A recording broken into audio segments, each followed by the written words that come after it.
Welcome back to another live stream. So I hope everyone is doing well.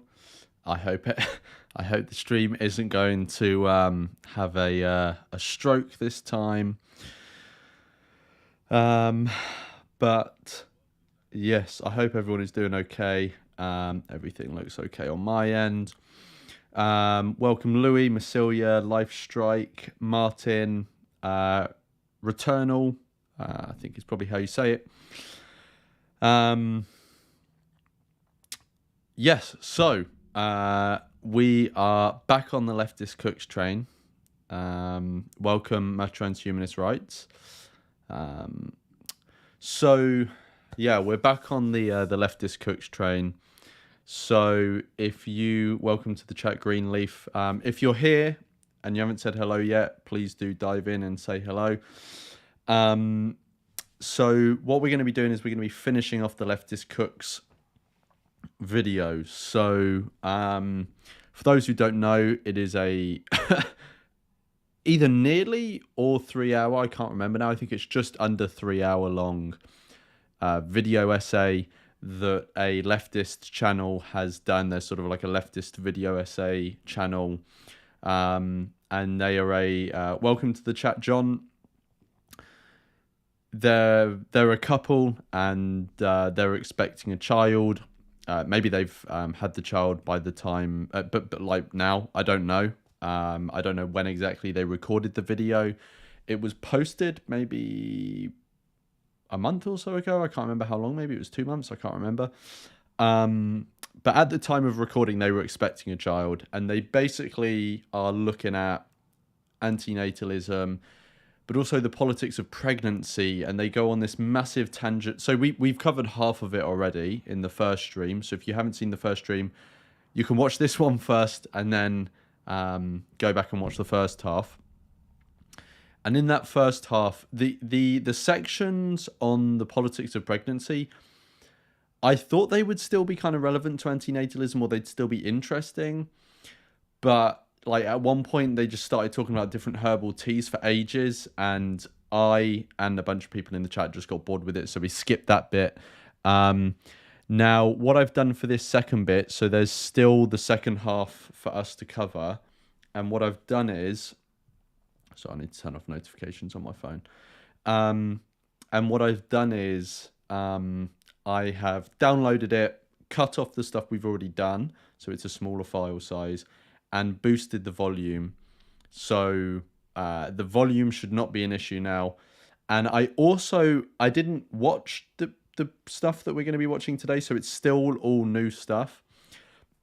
But I did flick through it because I know there's still a section on pregnancy, and I thought, like, if they're going to get into fucking teas again, then we're just going to skip that section. I did skip through it, and it seemed more relevant to antinatalism. In fact, at one point in the next pregnancy section that I skipped through, I did hear Benatar's name. So they're talking about Benatar antinatalism stuff. So hopefully it's not going to be as irrelevant as hibiscus tea. Cool. I think that is everything. Religion of Peace, welcome to the chat. Bovine, Blue Stocking, welcome to the chat. Abdish, welcome to the chat. One thing I am going to do though is, so what we've done already is I've used the poll feature in the chat quite a few times, but I've never used the Q&A feature, and I didn't know if it how it works and stuff. So I thought we'd try it now. So I did have an idea of what I was going to do a Q&A on. Okay, what future live streams would you like to see? Boom. So now I've started a Q&A. Now I don't exactly know how this Q&A feature works. So do you guys see it? Like do you guys see that Q&A feature, and can you respond to it? I don't know. So Welcome Etruska, welcome Van Gogh, welcome Yasin. Can someone confirm in the chat if they can see this Q&A feature? Welcome Video Game Bar Space Station. That is one hell of a name.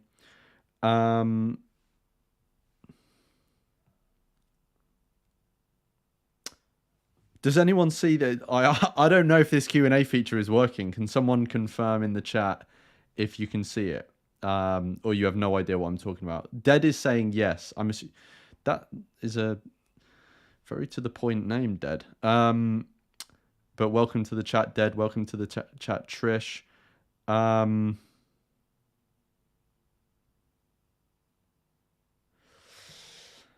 Okay, and I think...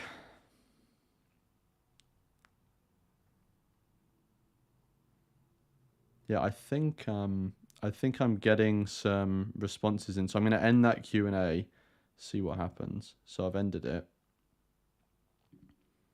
Is that it?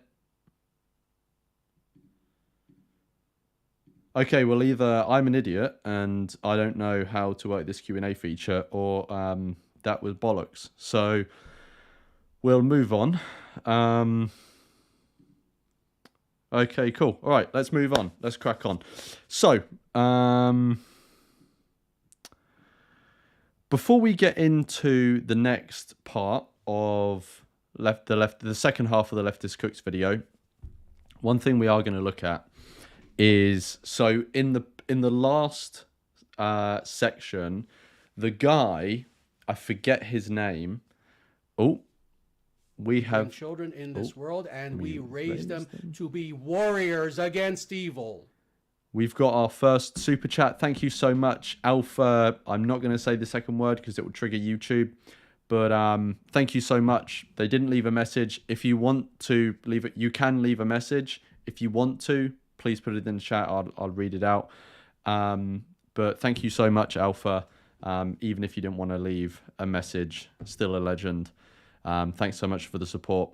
Oh, actually, one thing I do want to say is, remember, we have so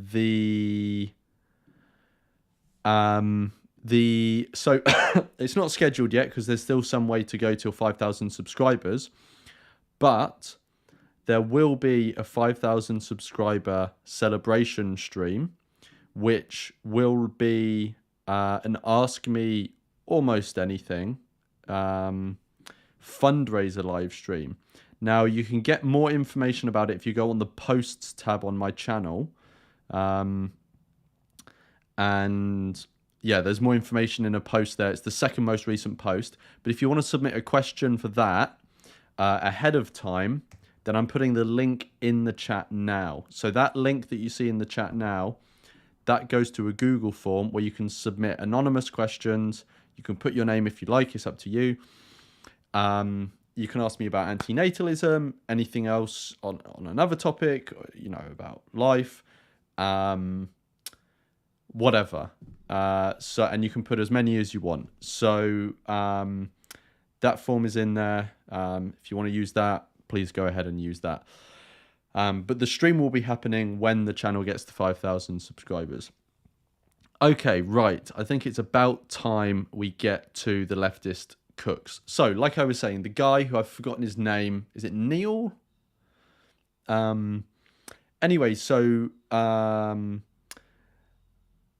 they kept on throughout the video, basically like referencing this idea, unless I completely misunderstood what they were saying, that if you haven't created someone and they don't exist, there's no specific person to refer to when comparing existence to non-existence, and so you can't compare it, and you can't really make these proclamations about what would be better or good and stuff like this. Now, I gave my thoughts on it at the time. I thought they were basically just saying that you can't do something that you can do and people do all the time, and it's very reasonable to do. But whatever, some people tend to over-philosophize things and just get into like some sort of weird knots. But one thing that I did reference once at some point, I'm pretty sure, in the stream, and then someone after the stream, who I won't name because they might not want to be named, sent this, which, I mean, I could have gone and found it myself, but to be honest, I forgot after the stream. But they remembered, which was very helpful. So this is a piece, a section taken from Benatar's paper, Still Better Never to Have Been, which is basically, he published this after the book came out, Better Never to Have Been. And basically people were, levying this criticism at him, saying, oh, you can't say that this is better than that when one of the scenarios, the person doesn't exist, which is clearly bollocks. But anyway, so I'll read out this section from his paper where Benatar addresses this, right?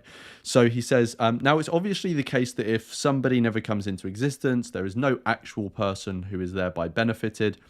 However, we can still claim that it is better for a person that he never exists, on condition that we understand that locution is a shorthand for a more complex idea. That more complex idea is this. We are comparing two possible worlds, one in which a person exists and one in which he does not. One way in which we can judge which of these possible worlds is better is with reference to the interests of the person who exists and in one and only one of these two possible worlds. Obviously, those interests only exist in the possible world in which the person exists, but this does not preclude our making judgments about the value of any of an alternative possible world, and doing so with reference to the interests of the person in the possible world in which he does exist. So, basically what he's saying is you can compare two worlds in which one person exists and one person doesn't exist, and compare them with reference to the person. Thus, we can claim of somebody who exists that it would have been better for him if he had never existed. If someone does not exist, we can state of him that he had fucking hell. If somebody does not exist, we can state of him that had he existed, it would have been better for him if he had never existed. In each case, we are claiming something about somebody who exists in one of the two alternative possible worlds. So, let me close that. So, this is like very obvious, but we can use like an extreme example to show that it is perfectly reasonable to do this. And if it's possible for the extreme case, then obviously it's possible to do it, and so we can do it with the more everyday cases. It's just for some reason people reject it doing the everyday cases. So, let's say you have like two possible worlds, one in which a pig is bred into a factory farm and has a hellish life, and the other where there's no farms. That pig will never come into existence. Now that pig only exists in one of the two possible worlds, like if a child is born, only exists in one of the two possible worlds. And we can compare those two worlds with reference to the interests of the pig, even though the pig only exists in one of those possible worlds. So it's perfectly reasonable to say it is better that in this world where the pig doesn't exist, that they don't exist, because that is better with reference to the pig's interests, given that if they are brought into existence like they are in this possible world, it's going to be hellish. Just like when we say, oh, you've just been to the clinic and they've given you a test and you have some hereditary disease. Don't have the kid, because it would be better for that kid that they never came into existence. It'd be wrong to create them. And if you do create them, then we can say that, it would have been better had they not been created. People do this all the time. It is very reasonable to do it. It's just when you start talking about antinatalism and people realize, when you start talking about antinatalism and you employ these comparisons, people don't like it, and so they just reject the idea that you can do the comparison when actually people do it all the time themselves. Right,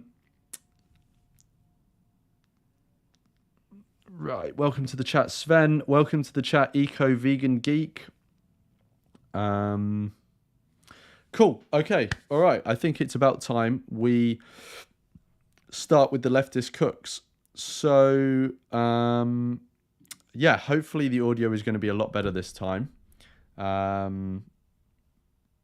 If it's too loud, because I did boost it quite a lot, if it's too loud, let me know, as in too loud with respect to my voice. I can turn it down a bit. And there's this other aspect of Benatar's denial of human value that takes us even farther. We bring children in this world and we raise them to be warriors against evil. So we were going to start, but we've now had a donation. Thank you very much, Bovine. Blue. I was going to say blue docking then. Blue stocking. So thank you so much for the support. So Bovine says, thanks for reading that passage from Benatar's paper in a normal voice. I don't know what else of voice I would have done it. I wouldn't dare try a South African accent. Hope Neil will spare us his attempts in part 2. I do too, but I feel like our hopes will be fruitless. But we shall see. But thank you so much for the support, Bovine. Let's go. Aspect of culture denial that either becomes or supports. Yes, so if people remember, we got to this bit where I kind of zoned out at this point because I was having issues with the stream. There was issues going on. But Neil started talking about Israel for some reason, and I can't remember why. So I think that's the bit we're going to get onto straight away, because I cut it, I'm pretty sure, before that point. So that point should be included. Culture hostility. This point at which these inextricable links between population, gestation, eugenics, colonialism, and dehumanization all re-enter the picture via those views which are compatible with antinatalism. Which is to say, David Benatar is a Zionist. He's a white South African Zionist who writes about how wokeism has taken over and how the University of Cape Town is hostile to Zionists. And so I'll say 2 things here, or 3 things if I remember them. So the first thing is Neil is just clearly poisoning the well. Like, this is a video about antinatalism, and he says that, like, he references, or they reference that Benatar holds these other views that Neil doesn't agree with, and he says they are compatible with antinatalism, and seems to use that as a point against antinatalism. Now, like, what's his point here? You can like, just because one view does not conflict with another view does not mean that that view is ethical, nor does it nor does it poison the well for the second view. So, for example, if someone is a disability rights activist, this does not preclude them from being a racist, right? So being racist is not in conflict with being a disability rights activist, right? So you can fight for the rights of people who are disabled in some way. You know, say you want to lobby for ramps to be added to buildings, or for people to have accessibility technology at festivals, so people who are hard of hearing can hear the music. But you also happen to, let's say this person is they are Japanese, and they see white people and black people as lower races, right? Okay, so clearly this view is despicable, and their advocacy for people with certain disabilities is admirable. And I think they should maintain the second view and disregard the first view. But, like, them being racist, like, it doesn't say anything about their disability rights work, unless it is filtering through. Now, if Neil wants to make the point that his views on one topic are filtering through and impacting his views on the other topic, then they can do that. But that's not what they've done here. They're just poisoning the well and saying, I disagree with Benatar on this, and I'm hoping my audience does too. And so I'm going to try and, present these things and not make any actual points, and try and poison people's view of Benatar so that they are less favorable to his antinatalist arguments. Just like if someone, for example, like, Martin Luther King has done great work in some respects. He also had views that like many people nowadays, including myself, would not agree with.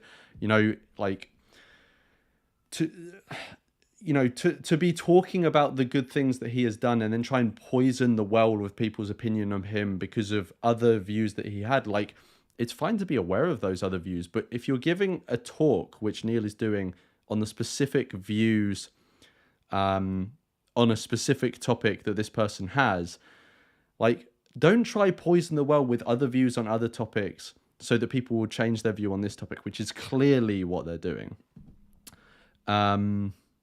That being said, you know, no one is going to agree with anyone on everything. So I disagree with Benatar on certain things.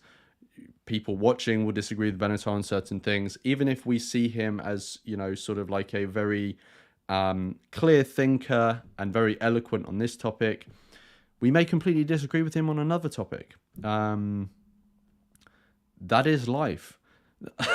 What does Neil want? No one is perfect. Yes, it's like people watching Neil are going to agree with certain things, and then they're not going to agree with him or them on other things. You know, they're not going to poison the well. Like, I could dig up things about Neil and be like, "Oh, I don't agree with Neil on this. Therefore, you know, you should see this other thing that I do agree with him on in a you know, a worse light." I don't know. It's childish to me. I feel like it just kind of shows how Neil doesn't have a point and is just trying to, like ad hominem and poison the well, which is disappointing. But I guess it shows the caliber of the person that they are. Let's continue and see if it gets any better. Welcome to the chat, Reasonable Foreseeability. And Blind Spot as well, and Basic Star Doll, and Antinatalism. Cool. And what I'm actually going to do is, don't get too excited, but I'm just going to take off my jumper.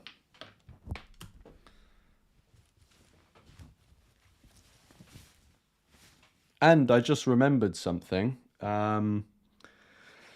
I just remembered that I was going to tell you guys about... So let me bring it back onto here. I just finished this book. So can you see that? Should We Go Extinct by Todd May. So, yeah, I've just finished this book. It's quite short, but it took me bloody ages to get through. One, because I haven't been as good at reading recently. And two, I've got to admit, I didn't find it insanely engaging. Yeah, but if people want to check it out, they can. But I actually don't know who the audience really is for this. If someone wants an introduction to antinatalism or the ethics of extinction, genuinely, I would recommend Better Never to Have Been. There's a whole chapter on extinction there. It's in much more detail. So yeah, I did finish it, but I wouldn't say I was like an insane fan of this book. It didn't captivate me, but it exists. Next, I'm going to read... So Benatar's new book is coming out, Very Practical Ethics, soon. I've pre-ordered it, but it hasn't arrived. I have heard from another person who is in America saying their copy did arrive. So maybe American, copies are being sent out earlier. I don't know. Anyone watching in the chat, has anyone received the new book yet? But anyway, so I'm going to be reading Benatar's new book, which I think is like 500 pages long. Fuck me, that's long, but I'll be getting through it anyway. And then also I'm going to be reading, which is also a hefty motherfucker, Yuval Noah Harari's new book, Nexus, as well, which I think is going to be pretty interesting. So, yeah, that was a quick aside on books, because I forgot to do that at the start. And then we can continue with Neil's sort of bad faith exercise in commentary. Has cozied up to Hamas. Worse, he makes explicit the connection between his antinatalism and his Zionism. He points out that when people are born in a country, they have citizenship rights, but when they emigrate there, they do not have citizenship. I've actually never... I'm not aware of Benatar drawing that connection. Yeah, I'm not sure where Neil's got that from. And I wish he'd just stop there and I could just agree with him, because borders are silly, but he doesn't. He points specifically to the example of, as he puts it, the Jewish-Arab issue in Israel. And not only avoids using the word Palestinians, but uses the word breeders. There's a real ethical problem with antinatalism. We'll set aside the suicides that have been... I would... Did he leave a source to where that is? Because I'd need to like listen to that. I'd need to read it again if he has spoken about it. But I would be like highly surprised, or like very surprised, if Benatar made an explicit link between antinatalism and any sort of particular geopolitical issue going on at the moment. Like, I can only assume... I'd have to read the section again wherever they're talking about, but I can only assume that the two subjects were being spoken about in tandem or in the same, like, piece of writing. But to make an explicit connection between them, I don't remember Benatar ever doing that, but I can't remember the actual specific, like, section that Neil was talking about, so I'll have to read... I'll have to read it again afterwards. And then he said something else I was going to reply to. Encouraged by Benatar's work. We'll set aside the depression. Oh, so yeah, this have citizenship. And I wish he'd just stop there and I could just agree with him, because borders are silly, but he doesn't. He points specifically to the example of, as he puts it, the Jewish-Arab issue in Israel. Okay, yeah, it doesn't seem like he's flashed a source up on screen. And not only avoids using the word Palestinians, but uses the word breeders. So, using the term breeders, like I've got to say I'm like not a fan of using the term breeders. I can't remember like seeing Benatar use it or not, although I wouldn't be surprised that in some circumstances he would have used it. I wouldn't think he would generally take that tone, but I wouldn't be surprised if he'd used the term. If he has used the term in that context, like, Neil is kind of making out as if he like exclusively uses it for, I'm presuming he means he's referring to Palestinians. I would be extremely surprised if that is the case. If Benatar has used the term breeders, I'm pretty sure he would have used it in like several different instances, generally referring to people who have children, not specifically Palestinians. So I feel like that's kind of been like represented kind of in a bad faith way. And then he goes on to talk about suicide as well. So let's get to that. Or I shouldn't use that word. I should use the word like ending yourself. There's a real ethical problem with antinatalism. We'll set aside the suicides that have been encouraged by Benatar's work.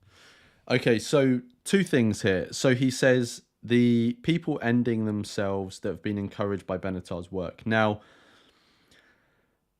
like, this is super dishonest in two ways. One, like, Benatar never tries to in his work does not try to push individual people towards ending their lives. Now, he has expressed that we should have a generally more liberal view on people ending their lives in general, like more access to the right to die and things like this, and not stigmatize it as much. But that's very different than explicitly encouraging people to take that act themselves. And I'm pretty sure in multiple cases he has said that he's not encouraging people to do that. He says that, I'm pretty sure when I've read him on this topic, he said that in some instances it will be a rational act to do, but in most instances when people do it, it's not a rational act. Now, you can disagree with that or not, but like, this is like, I think it's a massive stretch for Neil to pull that out of his arse and say that, Benatar is encouraging people to take this action. But actually, Neil is being super slimy, because what they're saying is the ending of lives that have been encouraged by Benatar's work. Not that Benatar is explicitly encouraging people to do it. Now, that's super slimy, because Benatar could even explicitly say that he's not encouraging people to do that. And his work could not be encouraging people to do that in terms of its intention and how it's put across and how it can be reasonably interpreted. But Neil's phrasing this in a way where, like, Benatar is almost responsible for anyone who, because you can imagine an instance, right, where someone is like extremely depressed, they have a very bad life, and those people will probably be disproportionately attracted to antinatalism, because they're very much in touch with the suffering that antinatalism is pointing to, right? And so they're probably going to be more sympathetic to the philosophy. And so you're going to get people like this reading his work, reading his, Better Never to Have Been. Maybe there are even people watching now who are in those circumstances or have been in those circumstances. And some of those people may have, at a time after reading Benatar's work, maybe it's not even linked to Benatar's work, but at a time after reading Benatar's work, could have then taken their lives. Now, someone as dishonest as Neil could then try to say, well, clearly, given that Benatar has, more liberal views on this topic than the average person, and he expresses in his work, they have been encouraged by Benatar to end their lives. Like, super dishonest way of framing it. To be honest, like, you'd expect more from someone who writes like considered video essays. Although, to be honest, there have been a lot of fuck ups in this video essay. But I don't know, like, especially someone who's a leftist, right, who's supposed to care about people. Like, often the left will look at more conservative people and think they're callous and maybe evil in some way. And so you'd think someone who's a leftist and who is more engaged with caring for people, even though I think often the left misrepresents more conservative people often. And look, I get pissed off with more conservative people just as much as the next man, but like, I'm not going to misrepresent them as uncaring in every instance, even though they may be in some instances. But like, yeah, someone like Neil, who presumably purports to care about people and minorities, like, being this bad faith, it doesn't seem to add up to me. Seems like a pretty scummy thing to do. But I am sort of progressively becoming less surprised by these scummy moves in this video essay, to be honest. But that is enough whining from me, so let's keep going. We'll set aside the depression and misanthropy that has been spuriously and dishonestly persuaded of its own validity and superiority through Benatar's work. We can even set aside the people who can't bring themselves... Like, he's not making arguments, he's just whining. Like, Neil is just whining now. It's not actually making any points. Like, if you don't think that, like, essentially what they're whining about is that Benatar thinks that people who have a more pessimistic evaluation of life have a more realistic evaluation of life. And so people who are more depressed may actually be in contact with a more realistic view of life than people who are overly optimistic, should we say, or just generally optimistic, or have a very positive sort of assessment of life. Yeah. And basically Neil is just saying, Oh, you know what? I've lost my fucking train of thought. But basically, Neil's not actually making an argument. He's just whining at this point. Welcome to the chat, Samuel, Sentient Soy Boy. I think you guys are the only two new ones since I've last said to people. To adopt a cat because David Benatar has broken their hearts. Let's just look at this from a social justice perspective. The real origins of contemporary Western antinatalism don't lie in Sophocles or in Taoism. They don't contend with the devastating absurdity of non-existence like Buddhism.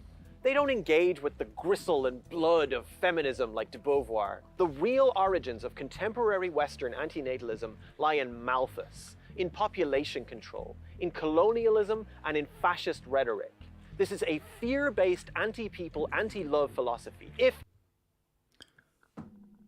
Why has he gone down this road? This is so bizarre. I don't know why Neil is saying that in the West, modern antinatalism is grounded in Malthusianism.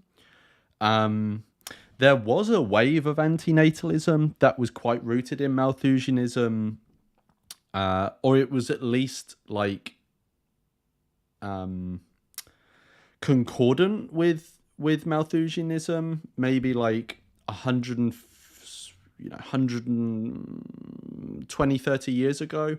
I've got a video on my channel about a woman, Marie Yu. Check her out, and you'll see what I'm talking about. I sort of talk about the context of Malthusianism and Neo-Malthusianism in that video. So if Neil was talking about that, then like I'd agree, you know, that there is this sort of link with Malthusianism. But like even she, who, if Neil wanted to make that case, she would be the most concrete example. Even she was very distinct from Malthusians, and she was seen as a radical flank. And she actually like specifically pointed out that she was different from the rest of them.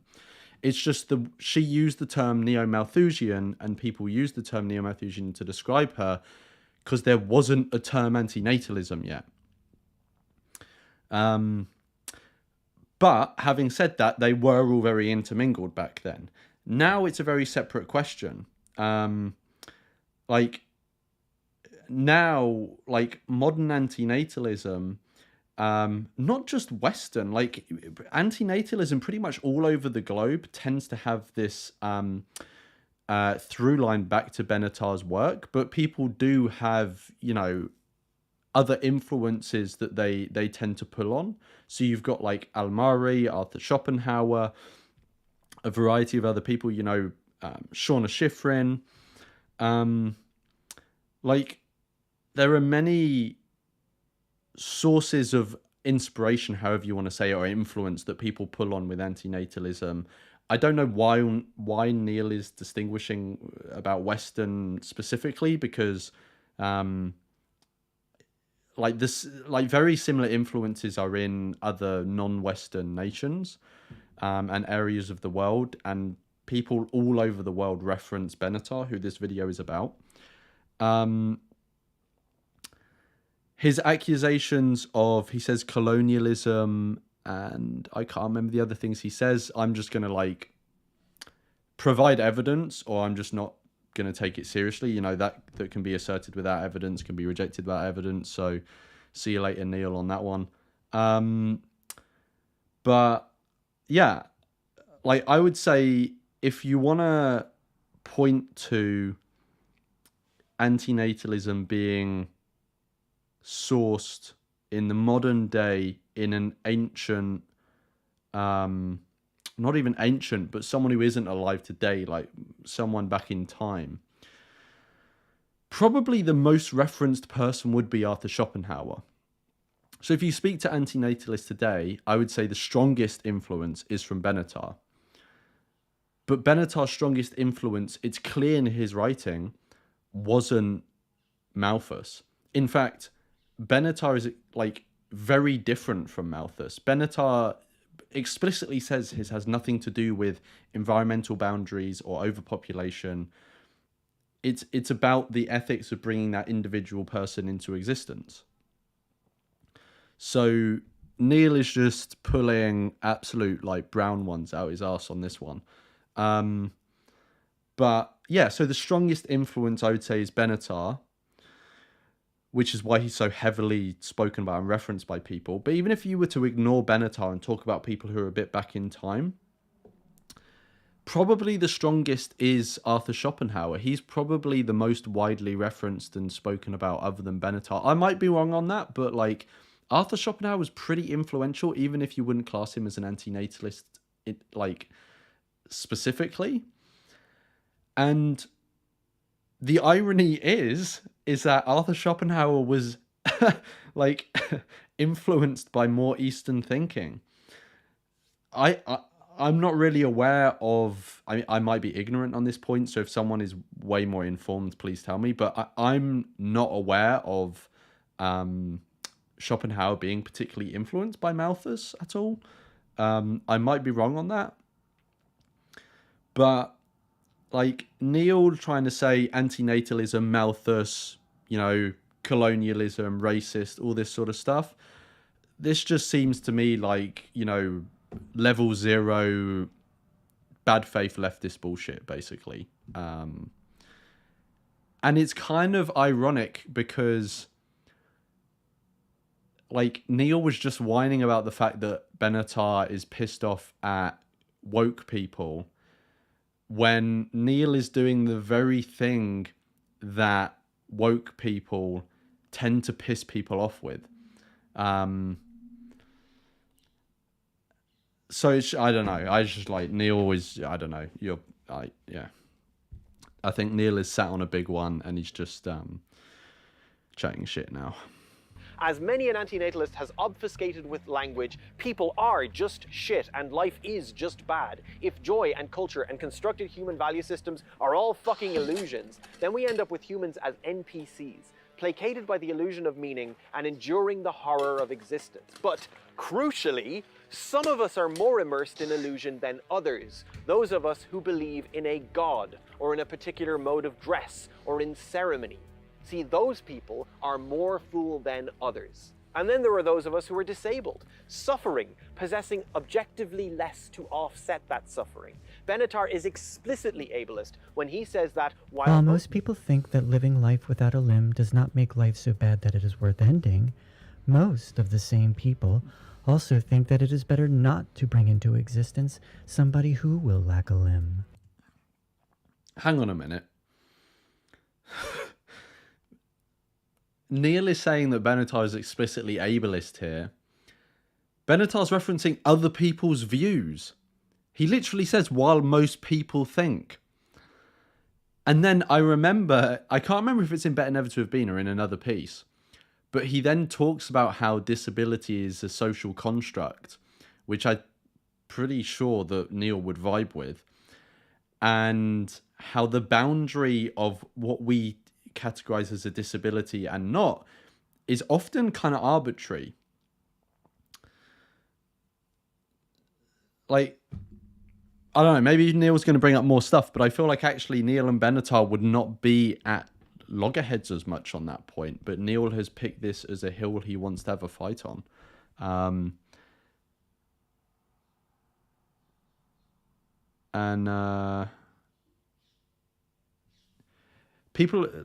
Samuel's referencing a mic in the chat. I don't know if if you're referencing my mic, if my mic's too loud or something like that.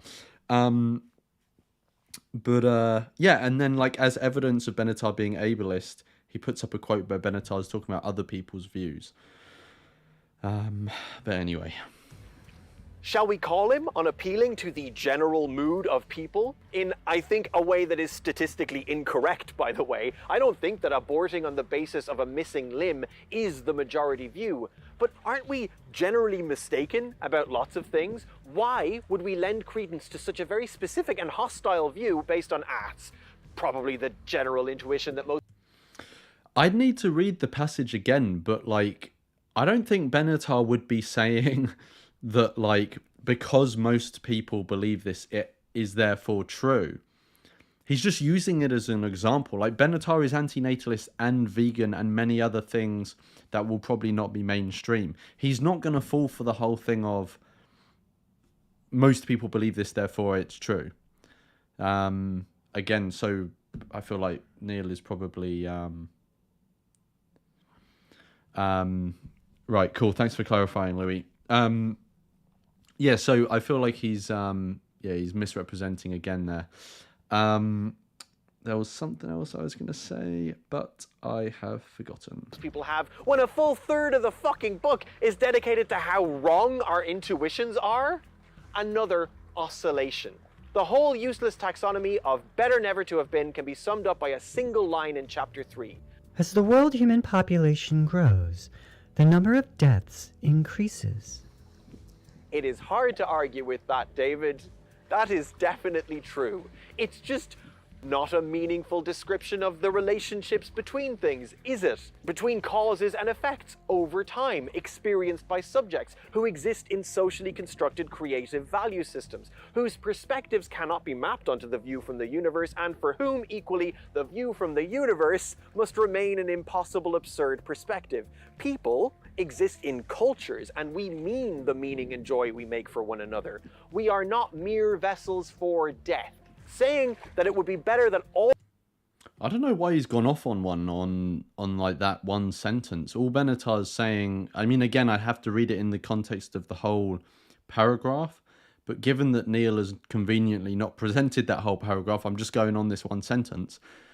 I feel like all Benatar's saying is just that he's obviously it's probably within a context that he's trying to make a point about death, and all he's saying is, as the human population increases, there are more births, and death can only occur if a birth has occurred. And so there's a direct through line from there being more births to there being more deaths. And presumably the point that's being made is that if we think death is bad, we are literally producing death by producing more births. I don't understand why Neil has gone off on one here. I'm actually going to put my jumper back on.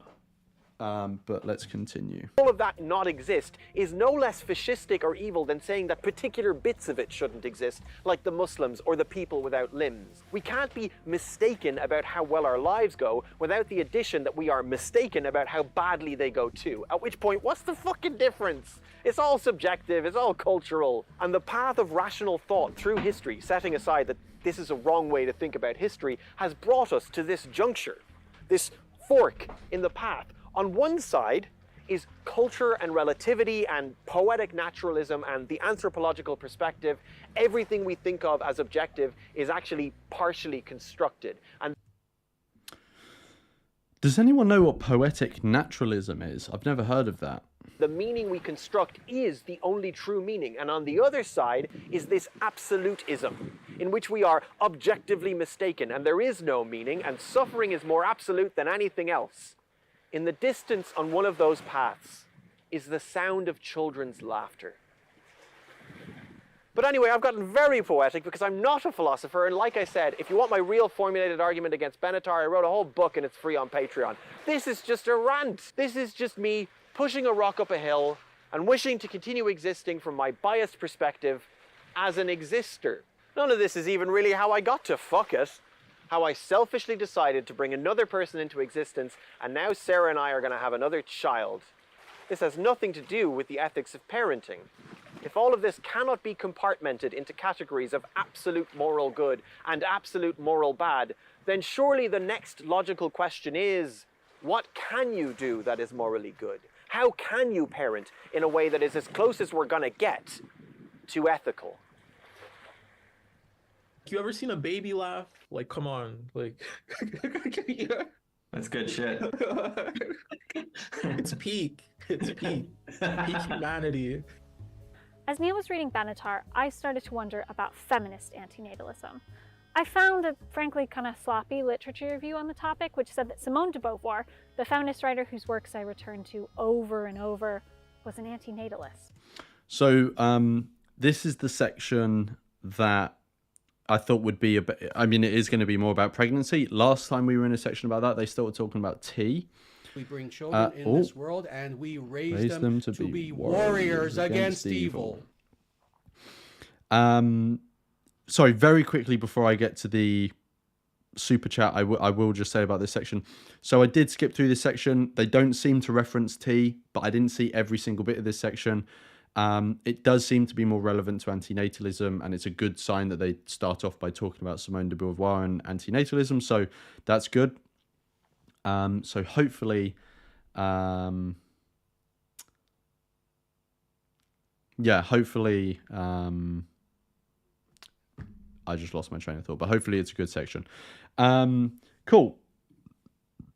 Should we quickly have a look at Sentient Soy Boy's super chat? So thank you so much for the donation, the support. And Sentient Soy Boy says, Lawrence, wanted to give you a book recommendation. Animals and Misanthropy by David Cooper talks about how misanthropy is justified based on our treatment of non-human animals. So actually an interesting point on this one. So so I'm just looking something up quickly. So yes, I think that was it. So interestingly, so a few years ago, I can't remember how many years ago this was. Maybe it was like 2 years ago. I gave a presentation at a conference with a fellow antinatalist, and as part of like preparation for that, fucking hell.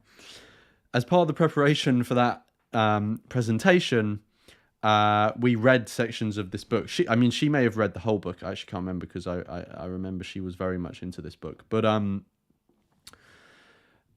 so yeah, I'm actually aware of that book. I have not read all of it. I've read like sections of it in preparation for that presentation. But basically, the presentation was so it was the world's first conference on misanthropy. It was in Amsterdam in the Netherlands. And we gave a presentation on the links between antinatalism, misanthropy, and veganism. And it seemed to be very well received in terms of engagement, the conference. I mean, obviously people gave like pushback, and the thing they were most interested in was antinatalism, because a large percentage of the people at the conference were vegan, so they were kind of familiar with that topic. And even if someone wasn't vegan at the conference, they were familiar with the topic. And obviously people were familiar with misanthropy because it's a misanthropy conference. But antinatalism, people were very like intrigued by and interested in. So there was all sorts of reactions. And yeah, I got I won't tell the whole story now, but just like I'm remembering back to, there was one particular woman in the audience who got like very irate and accused me of supporting it was either genocide or cultural genocide, I can't remember. She went fucking off on one. Everyone else was extremely reasonable. It was just this one woman who I don't know what happened. But like, yeah, that obviously something I said or someone else said, because there was, once we did the presentation, we sort of sat down to answer questions and stuff. But we were sat with other people from other presentations. But yeah, this one woman got very impassioned and accused me of supporting, like the genocide of certain people, which was extremely outlandish. But Sentient Toyboy asks, is there a video of it? No, there isn't. It wasn't recorded. I don't think any of that conference was recorded. So yeah, unfortunately not. But it did happen. I can promise you that. Cool. Okay, let's go back and have a look at this section on pregnancy. Specifically saying she made the case for feminist antinatalism in The Second Sex. This was news to me because I've read The Second Sex. I didn't remember taking that away from it at all, so I pulled it off my bookshelf and I revisited it. It's true that Simone de Beauvoir never had children.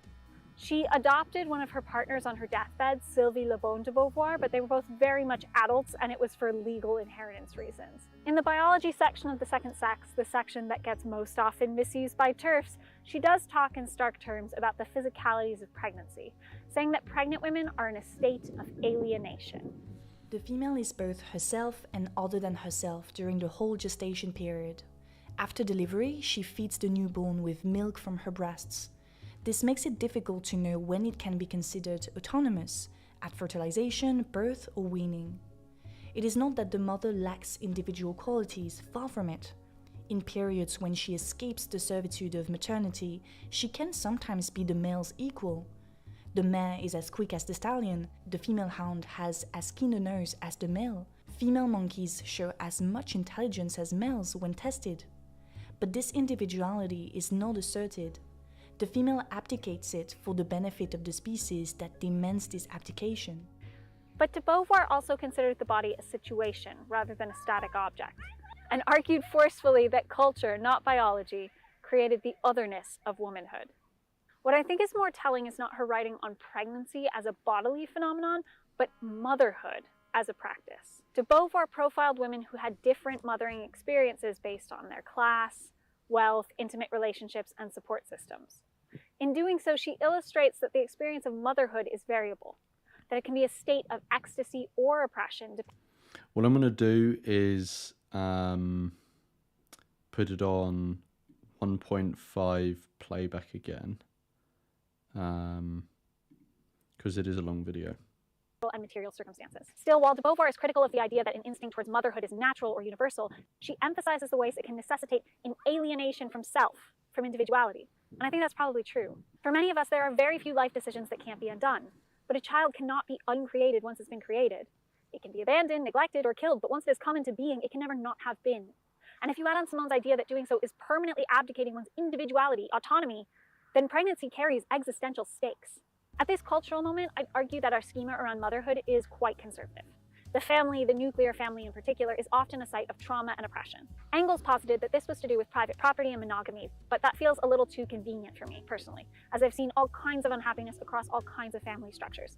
Like Tolstoy said, each unhappy family is unhappy in its own way. But what can be said is that by embracing a nuclear family, we have created a structure of definitive hierarchy and labor. The hierarchy is one in which there are parents and there are children. The labor, well, it often falls disproportionately or pretty much exclusively to the mother. And while the person I am doing this with is not a man, I fall pretty comfortably within the gender binary and intend to be a mother. So, am I signing up for servitude, oppression, and alienation? Or can motherhood be queered? Can it somehow be reshaped to be radical? Yes. The answer to all of that is yes. Here's where I would quibble with classifying de Beauvoir as an antinatalist, or even believing that women's liberation will not be possible as long as there are still children. Because this would mean that we're envisioning a liberated woman as someone who has no ties or obligations to anyone else, which is a pretty second wave liberal take on what it means to be free. One can make a critique that men under patriarchy are emboldened to be individualistic, selfish, and unconcerned with the people around them. And they got that way because they have hordes of people around them doing invisible labor to support them. And personally, I don't think that to be liberated, women should also exemplify those habits. That would be trying to climb the hierarchy rather than eliminating it. Plus, individual liberation is a fiction. There's no state of being where we are either not reliant on or being relied on by another person. I feel like, again, this is kind of strayed from antinatalism. When I skipped through it, there was reference to Benatar. So let's persist for a little bit. And if it stays on, sort of like feminism and pregnancy, then maybe we can skip through it a bit. Unless we are to isolate ourselves alone in caves, there is no way of being fully independent from the needs of other people.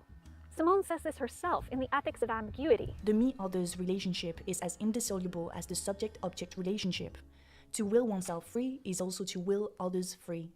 Though the line that has most often occurred to me is actually one famously sung by one Janis Joplin, "Freedom is just another word for nothing left to lose." In their essay, She is a Radical, authors Tara Villalba and Lola Mondragon argue that alienation, like that described by de Beauvoir, is actually a strength of motherhood. Within it lies the seeds of radicalism. Before children, we could always give away and take back our bodies from our lovers, friends, and family. Now there's a life growing inside of me that I cannot take away so easily. The longer it goes, the harder it is to take myself away from this being. We become two beings in one body, two spirits fused with the same blood but separated by membranes of the placenta. From one heart, we hear 2 heartbeats after 10 weeks. This body is no longer my own. It is for her use, for her survival, for her to take and do as she pleases, because I have given myself completely to my child in a radical sharing of the one body I have. And I understand any of you want to turn to me and say, but Sarah, we're not living in this reality, not the one where we've got everything figured out. And I'd say, that's true. If you're signing up to be a mother here in our current culture, you are not immune from the sexist frameworks around which we mother. And I would not judge anyone who wants children but wants a career more and doesn't consider the two to be mutually compatible. It's valid to make your own choices based on your existing circumstances.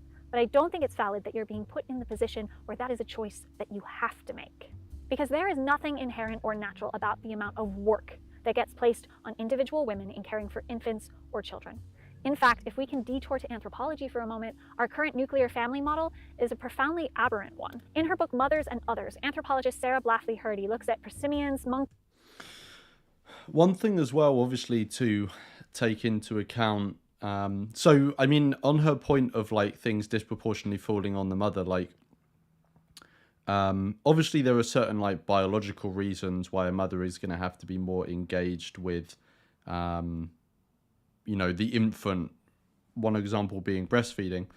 But like, yeah, of course, you know, each couple needs to navigate raising a child however they best can, you know, in the best interest of the child. So, you know, if that means that labor is going to fall disproportionately on one, either the mother or the father, so be it. What is, you know, whatever's best for the child. If it's going to be equally split, so be it. That's what couples have to navigate, you know, for themselves with the best interest of their child in mind, if they have a child. So I don't necessarily agree with her on that point. One thing I just want to like point out though is that one thing, not just on this topic, but like I've seen it on various things, is that people can tend to intentionally get themselves into situations where they become burdened by something and then make out like they're a victim of that when they've like voluntarily gotten themselves into that situation. Now, I don't think we should use someone's agency in getting themselves into a situation necessarily as a stick to beat them over the head with, but it's just something we need to recognize. Like, if people are intentionally and voluntarily having children and then moaning about the fact that they have to do work, like this is essentially what she's doing. She's essentially moaning about the fact that she will, or other, you know, women, but this also applies to men, have to put in like a significant amount of work to raise a child. What do you think raising a child is going to be like? I don't understand. Like, you've voluntarily chosen to do that. Like, I understand the point about how, you know, if there's an unfair system at play and, you know, there's coercion at play and things like this, then of course those things need to be remedied. But you can't just have a kid and then complain about the fact that there's like a massive burden on you now of having to raise the child. And like, of course, for biological reasons, a disproportionate amount is going to fall on the mother, you know, unless we can get to a point where you can totally detach creating a child from biology, which, I mean, that would just be an all sorts of fucked up utopia, dystopia, slip of the tongue. But yeah, it's just like, I don't know, it's just kind of grating that someone is voluntarily getting themselves into a situation and then complaining and trying to act like a victim. I just like, again, you know, other considerations, like I understand there can be unfair systems and there can be coercion at play, but it's just like, oh man, it's just like frustrating sometimes to look at someone play the victim when they've intentionally and voluntarily gotten themselves into that situation. Especially when they're like one of the most privileged people who's ever lived on the planet. Like, I don't know her specific circumstances, but she's living in a very developed country. Like, you know, she has ample resources at her, and obviously her partner does, at her discretion. Yeah, I don't know. But anyway, I understand she has her own burden. She needs to get over her hurdles. And none of our lives are perfect. I completely get that. There's still unjust systems we're operating in. But, oh man, someone voluntarily getting them into themselves into something and then complaining about it is just like, come on, man, have some perspective. Monkeys and apes to find 3 compelling points about how we and our relatives raise children. Her points are: 1. There is no one universal pattern of infant care among primates. 2. Continuous care and contact mothering is a last resort for primate mothers who lack safe and available alternatives. And 3. As far as primates are concerned, there is nothing evolutionarily out of the ordinary about mothers cutting corners or relying on shared care. And she means this too. After their first week of birth, baby teething monkeys are off of their mother 90% of the day, clinging to their fathers. One thing we need to remember though is that, like, if we're gonna base our, like, we shouldn't necessarily look to other primates for how we should parent. We should just look at, what are going to be the best outcomes for our child. Like, you voluntarily put yourself in this position. There's going to be some disadvantage that you have to burden. Sorry, there just is. If you didn't want the disadvantage, don't do the crime. You've now put yourself in a situation where, you need to attend to the needs of that child as the primary thing. Like, they're the ones who, their interests are the ones that, they didn't ask to be there. They're the vulnerable one now. You had a choice in whether you got put in this position, and you chose to voluntarily do it. So, sure, okay, if we think there's something valuable we can learn from other primates that is going to help us with the child's interests at the center of it, benefit that child in the parent-child relationship, then go for it. But just because, like, some species of ape does something doesn't mean we should necessarily take anything from that. It's whether it translates into a benefit to the child. Yeah, like, just because a form of parenting may be more convenient to her and her partner because there's less of a burden on them, that doesn't necessarily mean it's better for the child. Sure, if the parents are overburdened, that can mean that they are less capable of addressing the needs of the child. But it's not necessarily the case, right? Like, there may be forms of parenting that are less burdensome for the parent and are worse for the child. And there could be other forms of parenting that are more burdensome for the parent, but they're better for the child. And personally, I think we should prioritize the child's interests over the parents, because they are the innocent party in this. I don't know if she sees it the same way, but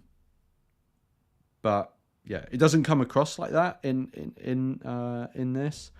Maybe I've forgotten, but I don't think she's referenced the child's interests at all. But we'll see. Instead.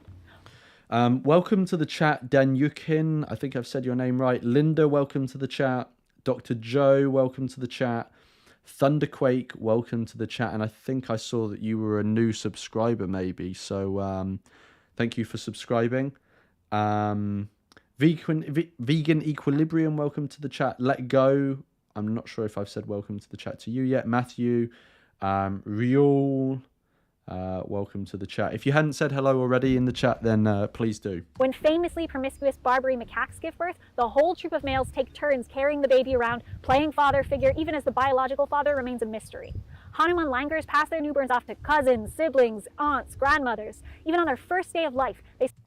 I'm not sure why this is relevant though. Like, sure, we're related to these apes and these other species, but that doesn't necessarily mean that the practices for them will translate to us. It could be the case that in humans, it's extremely damaging for a child not to know who their father is. Maybe they need like a consistent masculine role model, like, who knows? I'm not saying this is the case, but it doesn't seem to me like we can just look at these monkeys or these apes and necessarily say, that's a good form of parenting. Let's do that. You know, there are different species at the end of the day. Yes, we'll have some similarities. Look, I'm vegan. I think we massively exaggerate the differences between us and other species all the time, usually to further our own interests, and to make us feel comfortable about what we do to other animals. But also sometimes, like, people try to make out like we're exactly like other animals, and we're not in every way. Duz has left a super chat with no message, but thank you so much, Duz. Again, it doesn't let me like or the super chat for some reason when it usually does. But thank you so much, Duz. Thank you for the support. Yeah, let's continue. Spend half of their time in the arms of someone other than their mother. Some primates nurse infants who aren't theirs. Other primates give the babies they're watching treats, like beetles and crickets. Daycare, as we might call it, is common amongst primates. And in many parts of the world, shared parenting is also the norm. Hardy cites Barry Hewlett's study of the Aka in Central Africa, where fathers spend 50% of the day within arm's reach of their babies, holding. So, I'm going to go out on a limb here, because this is not something I'm particularly informed about, but this is just something that I've heard, but I haven't checked the source data for this. So I've heard that in the human context, the factor that is either the most or one of the most highly correlated with whether a child is abused is whether there is a non-biologically related parent living in the household. So basically a step parent. That, to me, if that is true, so this is something I heard in an interview a while ago, so it may not necessarily be true, but if that is true, that seems to me to suggest that actually these communal forms of parenting, where the child is spending a significant amount of time with a non-biologically related parent, that may suggest that actually that's not the best form of parenting. Maybe the child needs to spend time with the biologically related parents. That's obviously not to say that it's inappropriate for step parents to be parents. Obviously, there are many step parents out there that are, very responsible. I know some. Yeah, if it is true, it seems to suggest to me that maybe the communal form of parenting is not the most appropriate. But I can also see, like, maybe a leftist critique could be that actually, well, that's because we're in a sort of, oppressive, monogamous culture. So, the accepted paradigm is these, nuclear family, 2 parents in the household. And given the culture is like that, and that's what we're used to, anything that falls outside of that is obviously going to have more friction, and it may not necessarily be related to biology. Maybe that is the case. I don't know. Something that needs to be investigated. But these things needed to be investigated. Like, we shouldn't just be pointing to primates and saying they have a different parenting style. Maybe we can try that. Whatever's best for the child, basically. Them, cuddling them, singing to them. If a hunting expedition is planned, the babies and young children come along, carried by their fathers. She looks at the Hadza, where babies are raised with continuous physical contact with an adult, and 85% of the time in the days after birth, the adult holding them is not their mother, but another community member. She also points to the grandparent hypothesis, in answer to the question of why humans survive after they've lost the ability to reproduce, a state that spells the end of life for most other animals. Some anthropologists posit that it's because human children are so much work, and that having another adult around who is unable to have any more babies of their own, like a grandparent, would enable a sharing of children's necessary care. She's saying this like this is revolutionary. Like, literally everyone knows this. Like, I'm at an age now where, like, my friends are starting to have kids. Like, it becomes immediate. I mean, everyone knows this anyway, but, like, if you're a new parent, it becomes immediately apparent to you that you need to have access to, like, your parents or your partner's parents or a babysitter so that you can, like, look after your child. Like, this is not groundbreaking stuff. In our species, longevity may be the result of needing a lot of hands to help raise children. These other caring adults are called alloparents in the literature, non-biological parents who nonetheless nurture and care for infants. And to show that alloparenting is not just common but also perfectly healthy, she cites a series of studies which show children thriving in these environments.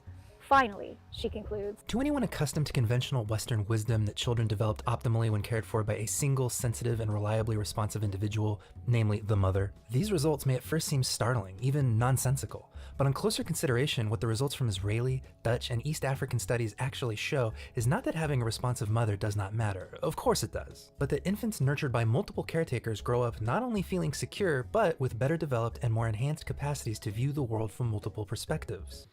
Okay, so that's cool. So if that's true, then it looks like there is some evidence for that.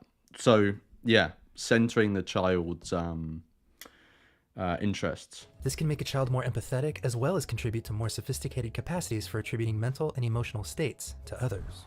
umbrella, umbrella, umbrella. Oh, just in time. All right, well, that's it for this. Okay, that was too rainy.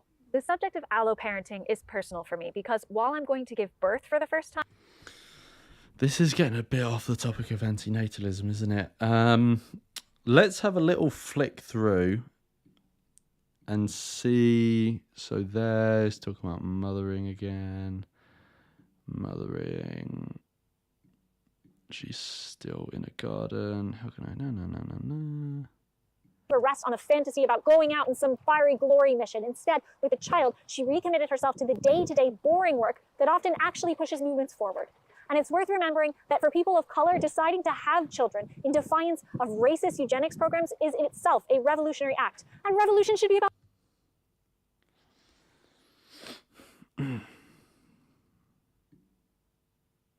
will always involve deconstruction. I feel like I didn't hear the full context of what she said then. I've actually lost the place of where it was. But like she's framing it as a revolutionary act, but like you could equally frame it as like bringing an unconsenting being into a oppressive system. Why would you support that? And that deconstruction might be... She loves her buzzwords, doesn't she? I don't see myself suddenly become... We'd walk down the street and cross the roads, but once we got through the metal gate of the playground, I'd let her hand go. Let her send an adult who saw a child roughhousing should yell at them, "Do Simone!"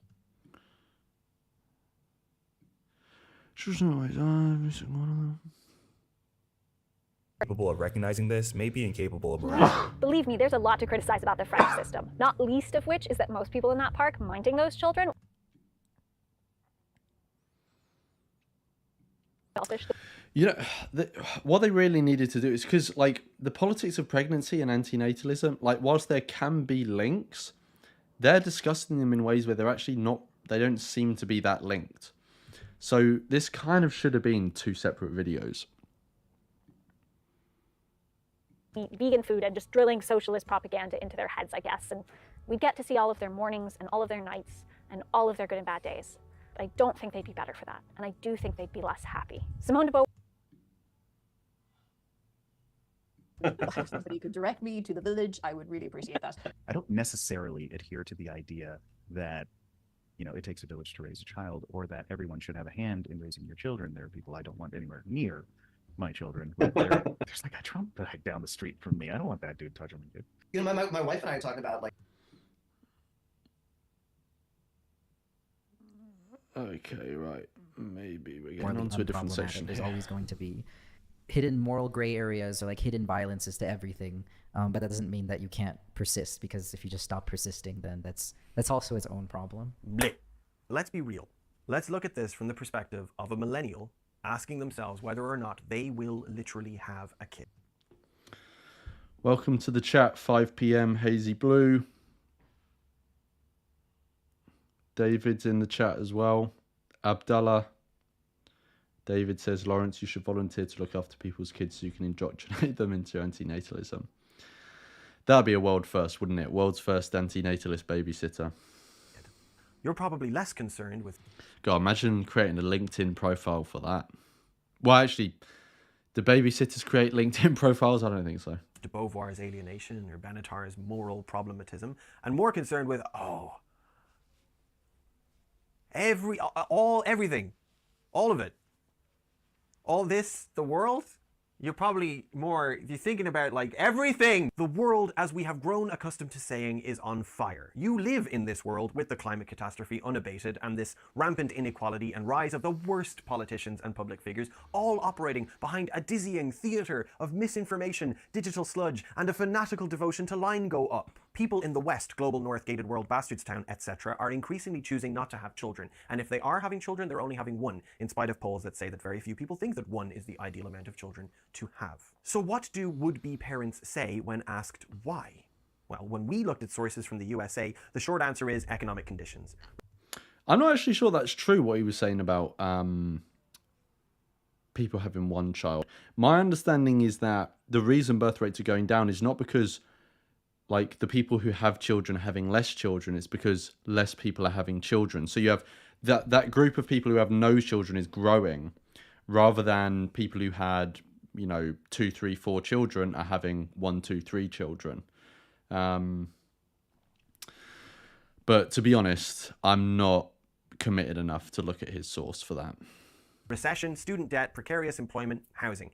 These problems don't just affect childbearing itself, but particularly in an American context, they forestall, or in many cases completely scupper, the steps in life you're supposed to take before you have a kid.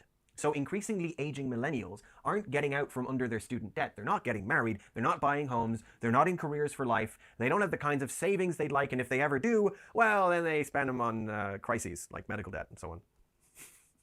Poor guys. We have a pretty strong set of prerequisites. You absolutely should finish school and have a decent job, and you should make a decent income. So it doesn't look like this is on antinatalism either. Let's see. No longer the case. What's worse is that the world that these would-be children would be born into is not just dangerous in... Okay, hang on. Maybe it's going to be relevant. Let's go back. So, what is it? We have a pretty strong set of prerequisites. You absolutely should finish school and have a decent job, and you should make a decent income, and you should be in a good partnership, and you should live on your own. That takes a while to accomplish, especially in this day and age. Some people may feel like they are never going to be in a good place. So, like, obviously, I don't think, like, people should be having children anyway, but if people are going to have children, then, like, clearly they should be prepared for it, and they should have access to the resources they need to raise them responsibly. And they should have the mental fortitude, they should try and make sure they don't have, shit going on with them that they're going to pass on to their children. Yeah,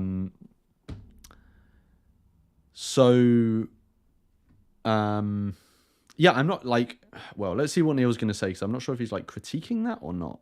Because maybe he's going to say like, well, this means only privileged can have kids. I mean, maybe we should frame it as only the people who are able to like give their child the best shot as we can reasonably foresee. I mean, I don't think anyone's giving their child a good shot, don't get me wrong. But let's see. In this day and age, some people may feel like they're never going to be in a good place. Benjamin Guzzo, speaking to the Washington Post. Not having children is often described as delay for these socially infertile folk, rather than an endgame or a plan. But for many, as I'm sure you've experienced anecdotally, they are either 1, uncomfortable having the conversation about children at all, so they don't even have the luxury of a plan, or 2, they really have decided on or made their peace with not having children. For a long time, at least for middle-class white people, it was the case that you could expect your children to be better off than you economically. This is no longer the case. What's worse is that the world that these would-be children would be born into is not just dangerous in a purely economic sense. Climate catastrophe is real. It is not a far-off abstract. It is happening. And as usual, there is a generation divide between those that reckon with that fact and those that don't. Young people were also much more likely than older people to name environmental concerns as a reason for not having kids. In fact, 26% of those under 50 named climate change as a reason in Pew's report, compared with just 6% of those over 50. I am so sorry. That's interesting, because my understanding from things I'd seen before is that most of the people saying they were not going to have children, it was because of just like like they just didn't want them, or they hadn't found the right partner, or that sort of stuff, like life circumstance. And maybe that still is the case, because I think it said there that it was 20. Did it say that 26%, or did it say 50%? Shit.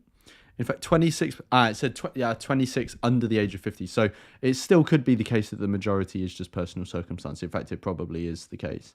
But 26 saying climate change is that's pretty significant. Much more likely than older people to name environmental concerns as a reason for not having kids. In fact, 26% of those under 50 named climate change as a reason in Pew's report, compared with just 6% of those over 50. I am so sorry, by the way, that these are the times that you live in. I'm just not sorry that you exist. That's something I'm glad about. But yes, these are the anxieties hanging over huge swaths of people. Who gives a shit if, like, you're glad, Neil? Like, I mean, I don't mean to be rude or mean, but it's like, why should someone care if you're glad they exist? Like, so you're sorry about the state of the world, but you're still going to bring someone into it because it makes you happy. I mean, they're spending all this time critiquing others and systems and shit, and it's like, have some fucking accountability for your own actions. Like, don't just center it on what you want. And we all know you're not doing it for the sake of the child, because they don't exist to want to come into existence. You're only doing it because you and your partner want to create a child. And that's not just on them. Like, that's why everyone has children. Unless someone has, some delusion that they're doing it for the sake of some deity that doesn't exist. But it's just like, it's bizarre, the contrasts in, like, the ethical pronouncements that are being made, and the critiquing of all these systems, and then the fact that they're just willingly throwing another victim in there. I just don't get it. And they seem quite generous and moral as concerns go. It all seems to stem from regarding this would-be child with a great deal of love and compassion. You're saying to the would-be person, I don't want you to witness mass extinction. I don't want you to be homeless. I don't want you to starve. And the only way that I, acting in the world now, can think of doing that is to only bring you into the world if and when I can do it properly. And since so many of us can't figure out how they could possibly do this properly, they don't. We should not mistake this for a choice. This is the confluence of conditions that render people socially infertile. This is the injustice to which we must respond with reproductive justice. This is a set of conditions that, if you are victim to it, you've every right to... Thing is that the framing of reproductive justice here is... The framing is that the oppression is that you are socially infertile. Like, you feel like your choice is being taken away from you. The child is not being centered here. It's the parent or the prospective parent. And to me, this is a completely twisted way of going about it.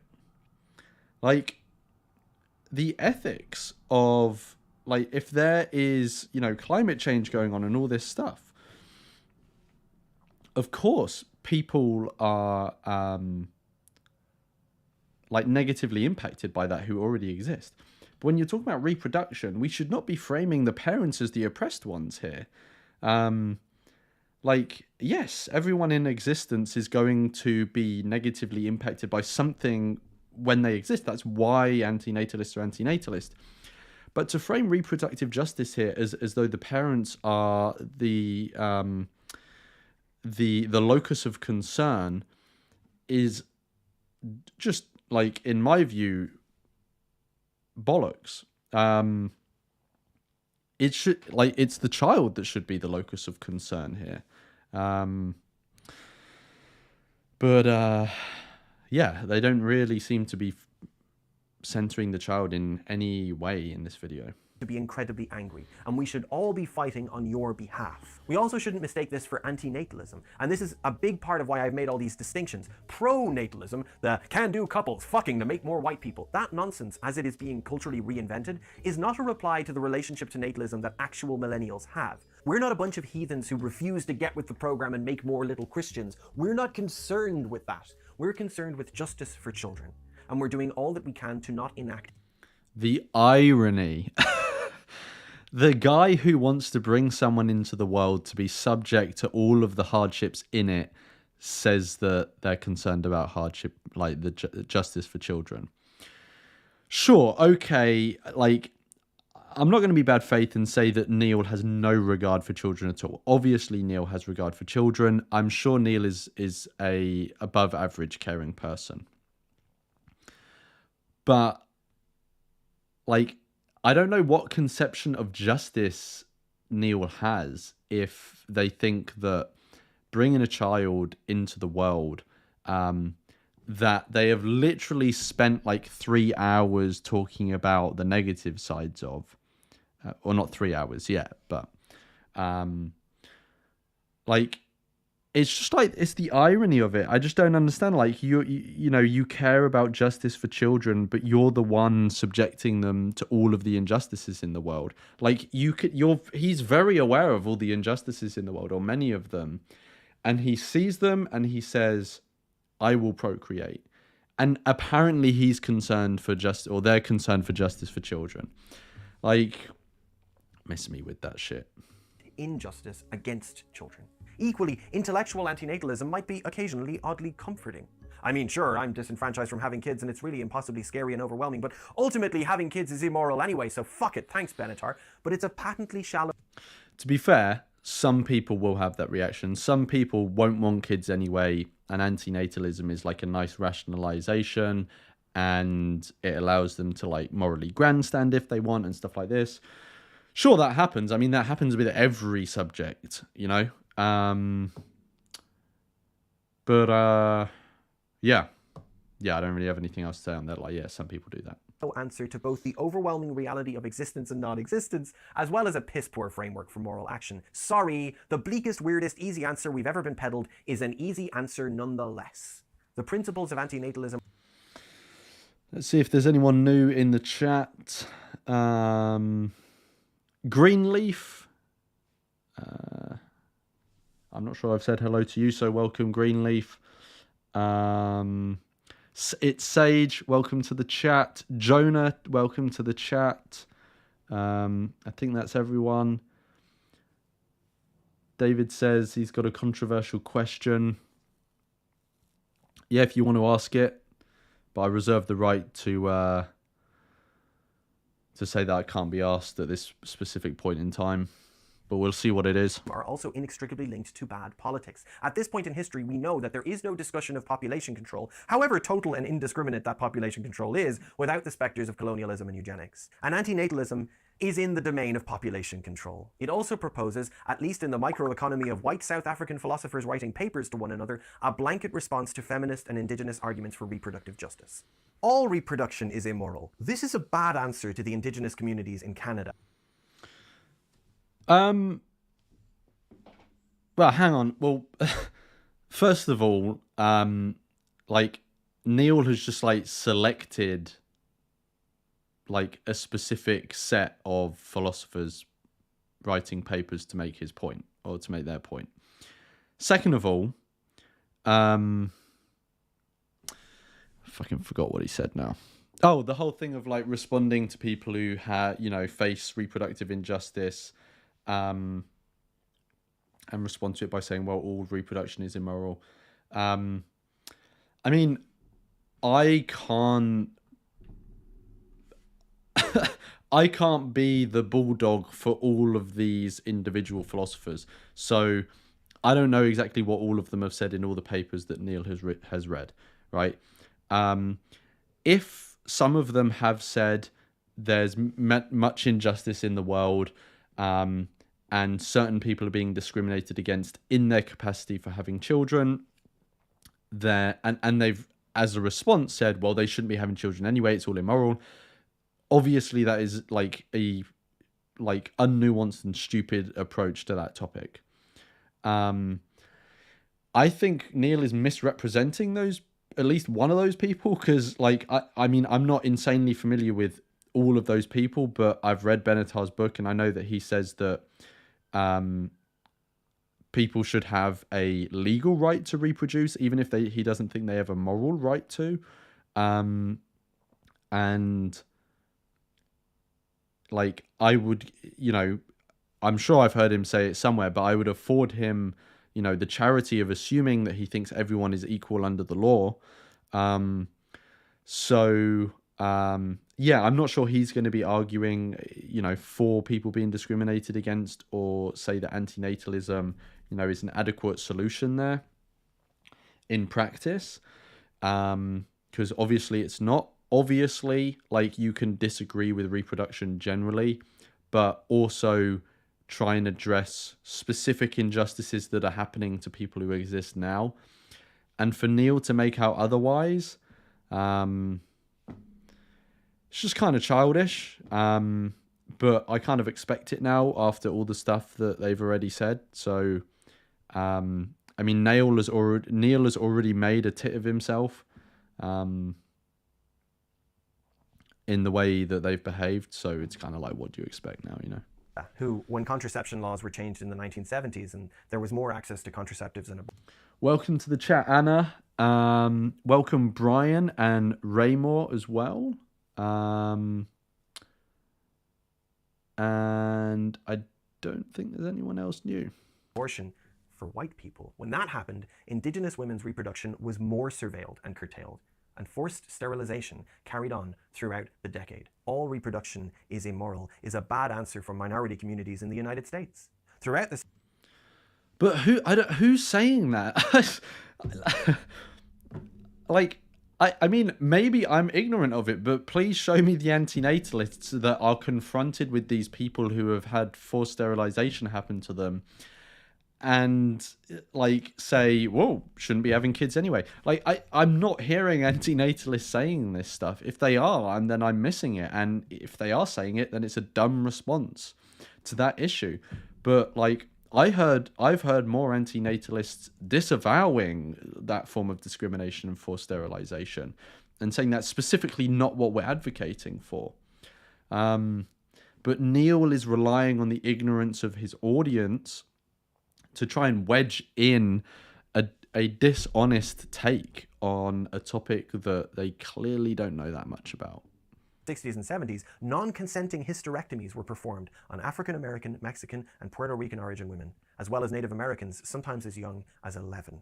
For indigenous communities in Australia, it's a bad answer. In fact, in Australia, forced sterilization is still perfectly legal. And to this very day, disabled people have forced abortions and forced sterilizations in Australia. Advocacy groups are in court as we speak. There's a whole inquiry into it. But, well, I'm sorry about your feelings, but all reproduction is immoral. They only wanted to have children to satisfy some selfish, illusory conception of... This is the dumbest segment so far. Like, it's just so low. Like, at least put some more effort into your video essays. Sell for something, right? Now, I can admit that there is sometimes some confused messaging around eugenics, and I don't want to say that antinatalism is eugenics, because as much as that might be true in a sense, it is more helpful to think of it as its own epistemic force in the zeitgeist which interacts with Western chauvinism and colonialism, and is counter to the struggle for justice. What does all of that mean? That's just a word salad. Like, speak in plain English so people can actually understand you. Like, I kind of get annoyed sometimes when, like, leftists who kind of, they claim, like, we are the, the advocates of the people and we care about the people, and they speak in highfalutin ways that the average person's not going to fucking understand. Like, how is the average person supposed to find this accessible when you start using words like that? Like, yeah. So here's another way. I mean, maybe I'm trying to cover up for the fact that I'm an idiot and I don't understand what he's saying, but, like, it's just ridiculous. To think about it. The most pressing issue for me in terms of justice is climate catastrophe. That one really is like... The most pressing issue for me is climate catastrophe and the justice surrounding that. But I'm going to bring someone into a world, voluntarily and willingly bring someone into a world where they're going to be a victim of it, most likely. Okay. Come on, guys. We're all fucked, and the elephants are fucked, and the nudie branches are fucked, and the yeah, and your future child is probably fucked. seals are fucked, and it's not their fault, is it? Yeah, and it's not your future child's fault either, mate. There are countable humans, obscenely wealthy oligarchs, men of influence, with their own yachts and their own corporations and private jets. They're doing it.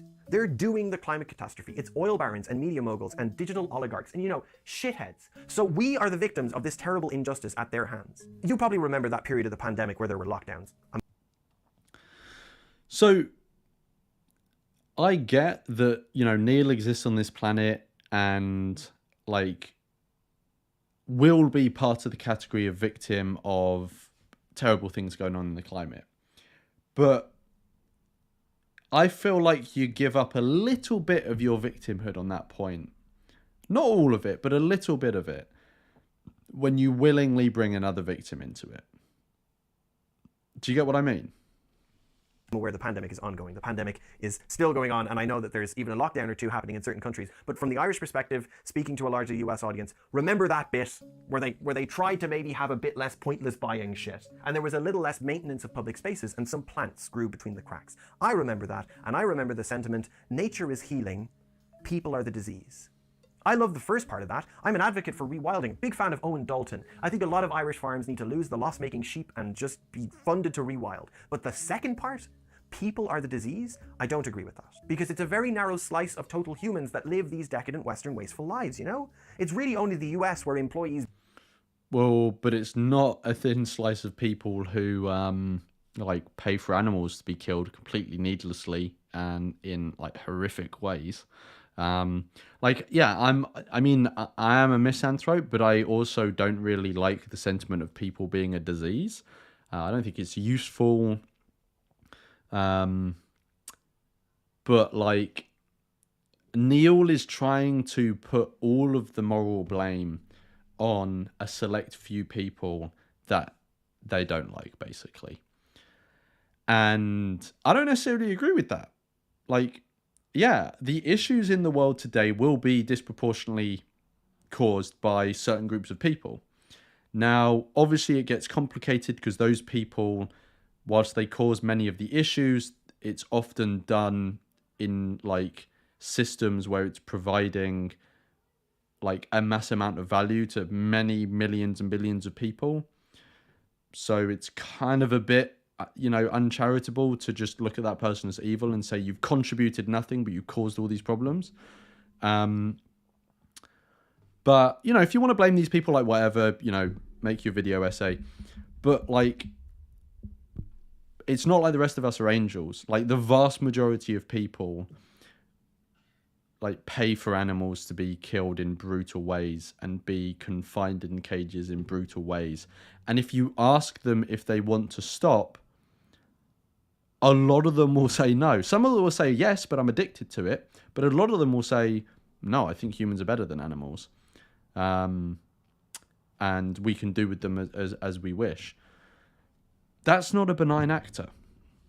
Bring in electric radiators to work in June because the air conditioning in their office runs so cold. It's just places like Britain that have to heat a whole castle in case one aging inbred guy gets chilly in his sausage fingers. It's only places like Ireland that have data centers that use more electricity than the entire urban population. There is a countable number of billionaires. There is a countable number of oil refineries. There is a countable number of private jets. The disease, it starts with a C. People, if only they could just be people, mostly just chill out and talk to each other and eat stuff that's available to them. Kind of like what most mammals do. We also make music, which is a weird thing for a disease to do. There are various arguments against antinatalism that can be made from the indigenous perspective, but the general shape is that the Western chauvinist, imperialist, capitalist, or even techno-feudalist model is not the human model. It is an unjust construct that does evil to humans. So I'd be interested to... I feel like ironically, Neil is kind of othering indigenous people, trying to make them out they're so much different from other people, that they're human beings. Yes, certain groups of indigenous people have different cultures, but people all around the world have different cultures. And many indigenous people are part of modern society in many different countries. To fetishize indigenous people, one, is weird, but it also it kind of others them. It's oh, they're so different from us, these mystical beings. No, they're just other humans. Of course, many of them will have had, their ancestors and currently will have been discriminated against and disadvantaged in many ways. And I don't support that. I think, these people should be treated just as anyone else.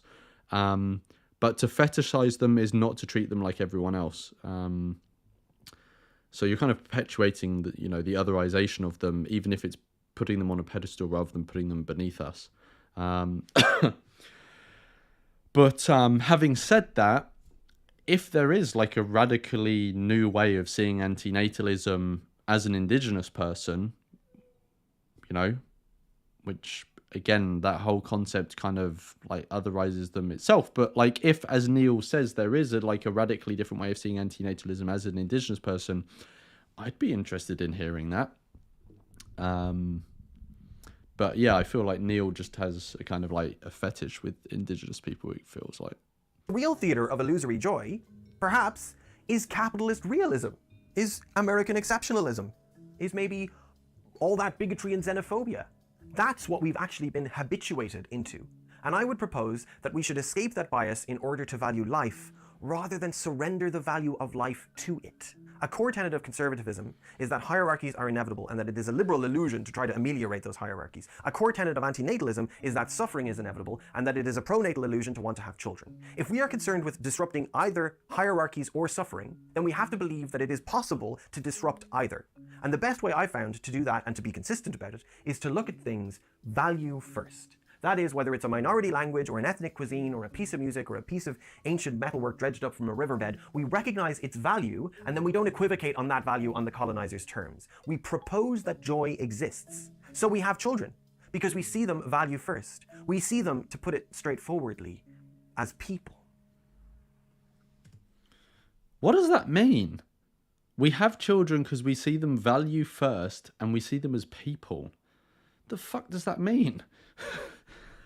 That doesn't make sense. I just feel like it's gotten to word salad now. It's just like, let's say general things that sound left-wing and virtuous.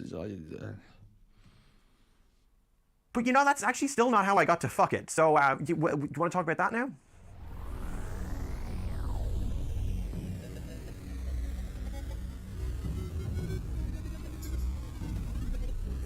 Did I ever tell you about how Sarah and I met? It was at Burning Man. I was dressed as a pizza and she was dressed as a pineapple, and even though it felt wrong, it felt right now. We met on Tinder.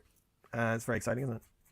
And Sarah was very nervous about going on dates for both personal and rational reasons. I mean, women in the audience have been there. So I was very gentle and cautious and very charming. She'd never been on a date with an Irish person before, so I sort of had the home advantage that way. I picked a very good Japanese restaurant, which is still our favorite. Oh, please don't let this be another tea section, but it's about their dating life. Restaurant. And I turned up early and asked for the vegan menu. It was very clever. And I placed the book I was reading next to me so I'd look all worldly and nonchalant. And then I hid the fucking book because that's a wanker move on earth, was I thinking. Sarah turned up and she was gorgeous and clearly very nervous. This very pretty American person with glasses and a raincoat. And she walked into the door and apologized to it and all of that. And I said, hello. And when she heard my voice, you could see she visibly relaxed and probably melted a little too. Like I say, home advantage. We had a very good conversation, and possibly a meal and several non-alcoholic drinks because I was driving, but definitely a conversation. We seemed to mostly be very interested in important things, and she just knew so much stuff. It was really quite intimidating, but with Sarah, you know, a lot of the time you can tell she doesn't have a point. She doesn't kind of have any overarching synthesis she's guiding you towards. She's much more frankly representative of raw data than that, like a university library set to random mode. And so what was fun, even from that first conversation, was occasionally proposing these themes or syntheses, or even points, if you like, that could be poetic conclusions that we might draw. Because what the fuck do I know about the world or knowing things? But I've got an instinct for stories and patterns, you know, seeing the beauty in the world. And so that first date was clearly the originating point of all of these essays. Okay, right. Okay, let's see if they get into something and then we can move on if they're not. All of this meaning and magic. Certainly meaningful and magical from my perspective. And this is important because so I said, I won't use Google Maps, and I promise I'll politic and not is a bad Western chauvinistic patriarchal thing to do. Hands touched for the first time. Romance is very cringe. It's painfully cringe. It's so subjective and vulnerable and silly. All right, no, I thought there was going to be some substance, but there isn't. Constructed values and cheerful illusions that Benatar refers to. Oh, hang on. I've overshot. Mistakes, and I don't identify with them. Basically, and this didn't come into focus until I engaged with David Bloody Benatar, so I'm grateful for script and out of the feminine. Romance doesn't stimulate economies or print leaflets for the Communist Party. Romance is like getting drunk. making yourself worse at thinking on purpose because it's fun. But I'm a romantic person. The points of identification in my life, any of the decisions which in hindsight were very Neil things to do, are all fucking romantic and never rational. And there are lots of terrible things that I've done. Awful, terrible things. But I think of those as Yeah, I think we've witnessed a few of them. mistakes, and I don't identify with them. Basically, and this didn't come into focus until I engaged with David Bloody Benatar, so I'm grateful for that. I think that compartmenting values into romantic and not is a bad Western chauvinistic patriarchal thing to do. I also think that romance is Benatar's real enemy. I don't think that joy is a good description of all of the constructed values and cheerful illusions that Benatar refers to. A much more consistent grouping would be romance. Those human values which we regard as meaningful just because we like them, because they're beautiful, and that have value without the view of the universe or... Is any of this making any sense to anyone else? The whole bit about romance and non-romance being Western chauvinistic imperialism, did he say? What? I don't understand. Like, there are some things that are clearly romantic and other things which are clearly not. Like, if I do something for my partner as a way of making their day a bit brighter, that could be very easily classed as romantic. If I'm in my flat alone and I take a piss, this is in no way romantic, and it's not Western imperialism for me to make this distinction. What are they on about? Needing to last forever, or being measurable in an MRI machine. There is an interesting feature in all of his huge lists of modes of suffering. These otherwise comprehensive lists of natural disasters, disease, plague, war, rape, assault, murder, and things like itch, diarrhea, anxiety, loneliness, but not once in all of that does Benatar use words like heartbreak, or love, or desire. Modes of suffering. They belong in the list. But well, the list is not exhaustive. Like, if you asked him, he'd probably include it on there. I mean, I'm literally writing a video script right now, and I include that. And I'm pretty sure that that in the lists that Benatar talks about, he talks about bereavement. Now, okay, maybe bereavement isn't necessarily linked to romantic love, but it could be. And it's the same sort of thing. It's a form of suffering that is sourced in a relation you have to another individual. Just like heartbreak. That's often on the list. I mean,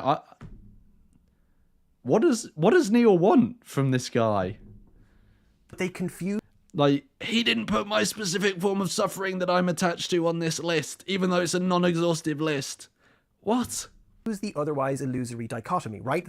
They make relative the absoluteness of suffering, because desire and love are modes of suffering we enjoy. Like spicy food, like poisoning ourselves with alcohol. It's good pain. And I'm otherwise done with Benatar. Well, but that's why he's not, like, including those ones. Like, yes, there are core things about suffering, like core forms of suffering that everyone pretty much universally finds as horrible and negative. And there are other forms of suffering on the fringe that aren't really accurately actually categorized as suffering. I mean, they may involve physical pain, but they may actually fall into the category of things we prefer. And Neil gives some examples. If Benatar is trying to put together lists of examples of things that, you know, are very real forms of suffering, why would he pick the really contentious ones? Like, he's going to pick ones like where everyone pretty much universally accepts these as forms of suffering. Like a broken limb. Like, he's not going to choose spicy food where some people hate it. Like, I hate spice. I'm the whitest motherfucker you'll ever meet when it comes to spice. Like, yeah, God. I was frightened of him initially, and actually frightened of engaging with the hardest version of antinatalism, a value system which had actively broken the brains of people I respect. But I went into the cave, and I faced the Benatar, and I found that actually... I have no points to make, that's what I found. He's a big and I'm still romantic. I don't really like David Benatar. I think that this system he proposes arbitrates with a Western chauvinistic, reductionist, post-Enlightenment bias that makes certain constructed modes of meaning into illusions in a way that is convenient to his mood-based conclusion. And I think the fact that you speak in such inaccessible ways is Western imperialist, chauvinistic, blah, blah, blah, blah, blah, racist. Like, make a point in language people can understand. The very people you say that you're trying to unmarginalize aren't going to be able to understand what you're talking about. And it makes other constructed modes of meaning into these absolutes that exist from the view of the universe, even though we all know that such a view does not exist. Doing battle with Benatar was not, however, how I got to fuck it. Sarah was already 10 weeks pregnant. And also on this whole objective thing, I mean, again, I'd need to read all of Benatar again, but I have been reading some of his stuff for a video I'm working on. And because Neil seems to be stuck on this whole use of the term objective. So in the passages of Benatar that I've been rereading, he has used the term objective. Now, maybe there are other passages where he's used the same term objective to mean a different thing, and that's the one Neil has read. I don't know. But in the passages that I've read, when Benatar uses the word objective, he doesn't mean objective from the point of view of the universe. He means there have been factual changes in someone's life, and their subjective assessment of their life has not been tracking those. So I'll give an example he gives. Let's say you're living your life and you have a certain subjective assessment of your life, certain subjective, how you would assess your life if someone asked you. You have the functionality of your body that the average person would have, and then you lose the use of both of your legs. Now, I don't want to get into the whole thing of like, is this person disabled? Is that a social construct? Blah, blah, blah. It's not relevant here. They lose the use of their legs, and this is clearly, it's a factual change in their capacity, and it's going to negatively impact the things they can do in their life. Now, whether you want to blame that on the fact they've lost the use of their legs, or whether society isn't constructed to accommodate them for not having the use of their legs, whatever, I don't care what you blame it on. The fact is that there's been an objective change, a factual change in the circumstances of their life, and this is going to negatively impact what they can do. Now, initially, their subjective assessment of their life is probably going to track that. Their subjective assessment of their life is going to reduce. When you lose the use of your legs, you're going to be depressed about it for a bit. But generally, people tend to habituate. And so over time, their subjective assessment of their life may even return to what it was before they lost the use of their legs. But they haven't regained the use of their legs. And this is what Benatar means by there's a factual change in the circumstances of their life, and the subjective assessment doesn't always track it. So it's initially tracked it, but then it's decoupled from it. Because the facts of the matter haven't changed. They haven't regained use of their legs. But their subjective assessment of their life has changed. That's what Benatar means when he uses the term objective. Either he's used it differently in some other way, which I highly doubt given Neil's propensity to misrepresent people and call them racist for no reason. That's what I have to say about that. Pregnant before I even started reading Better Never to Have Been. David Benatar is a secondary antagonist. He gets dispatched at the end of the second act. This is the third act. And the real person, the non-referent I'm actually doing battle with, is me. My imagined future self. Because I had this idea of how I wanted to fuck about for the rest of my life, having already had 2 babies by the time I was 21, and Sarah, this magical, unlikely, entropic, clumsy being on the other side of the umbrella, had this other idea. She dreamed of holding a baby and teaching it about this world that she had discovered. And what was worse was that then she met Muggins here, and then she was like, oh shit, this is some co-parent material right here. So what do? I have this self-image of a parenting retiree, essentially, having group sex and doing drugs and taking the week to go hiking, and all before the age of 40. But Sarah had this self-image of motherhood. Queer revolutionary Sarah-style motherhood. So I say no for 5 years. And loving me very much, Sarah says, okay, to my no. She just can't promise she won't cry herself to sleep over it sometimes. This is all preamble. We're setting the scene. We're establishing the stakes. What have we established so far? Two lovers whose desires are irreconcilable. A global battle between good and evil. A world that has disregarded romance as illusory. A child who may or may not come to be. What is the right thing to do? We could be conceiving one of the last generations of human, destined for that tragedy. I maybe already have with my two kids born in the 2000s. I could be fucking up their life by only pretending to want them, but then the reality of it is overwhelming and exhausting and I just resent the whole thing. I could be fucking up Sarah's life if I keep saying no forever, and the biological clock ticks its last, and she ends up with a worse life with me than she would have had with someone else and a child. I could be ruining my older kids' lives. I could upend the one tiny bit of relative financial stability I've ever in my adult life experienced. So many possibilities, and not one I am guaranteed not to regret. I felt, by virtue of this enormous choice, less free than if I had nothing to lose. Children are the ways that the world begins again and again. If you fasten upon that concept of their promise, you will have trouble finding anything more awesome, and also anything more extraordinarily exhilarating than the opportunity, or and obligation, to nurture a child into his or her own freedom. It's either late 2011 or early 2012, and I'm sitting in my therapist's office. Normal spot on the couch, sitting up, facing her, customary hot cup of fancy rose-hip tea in my lap.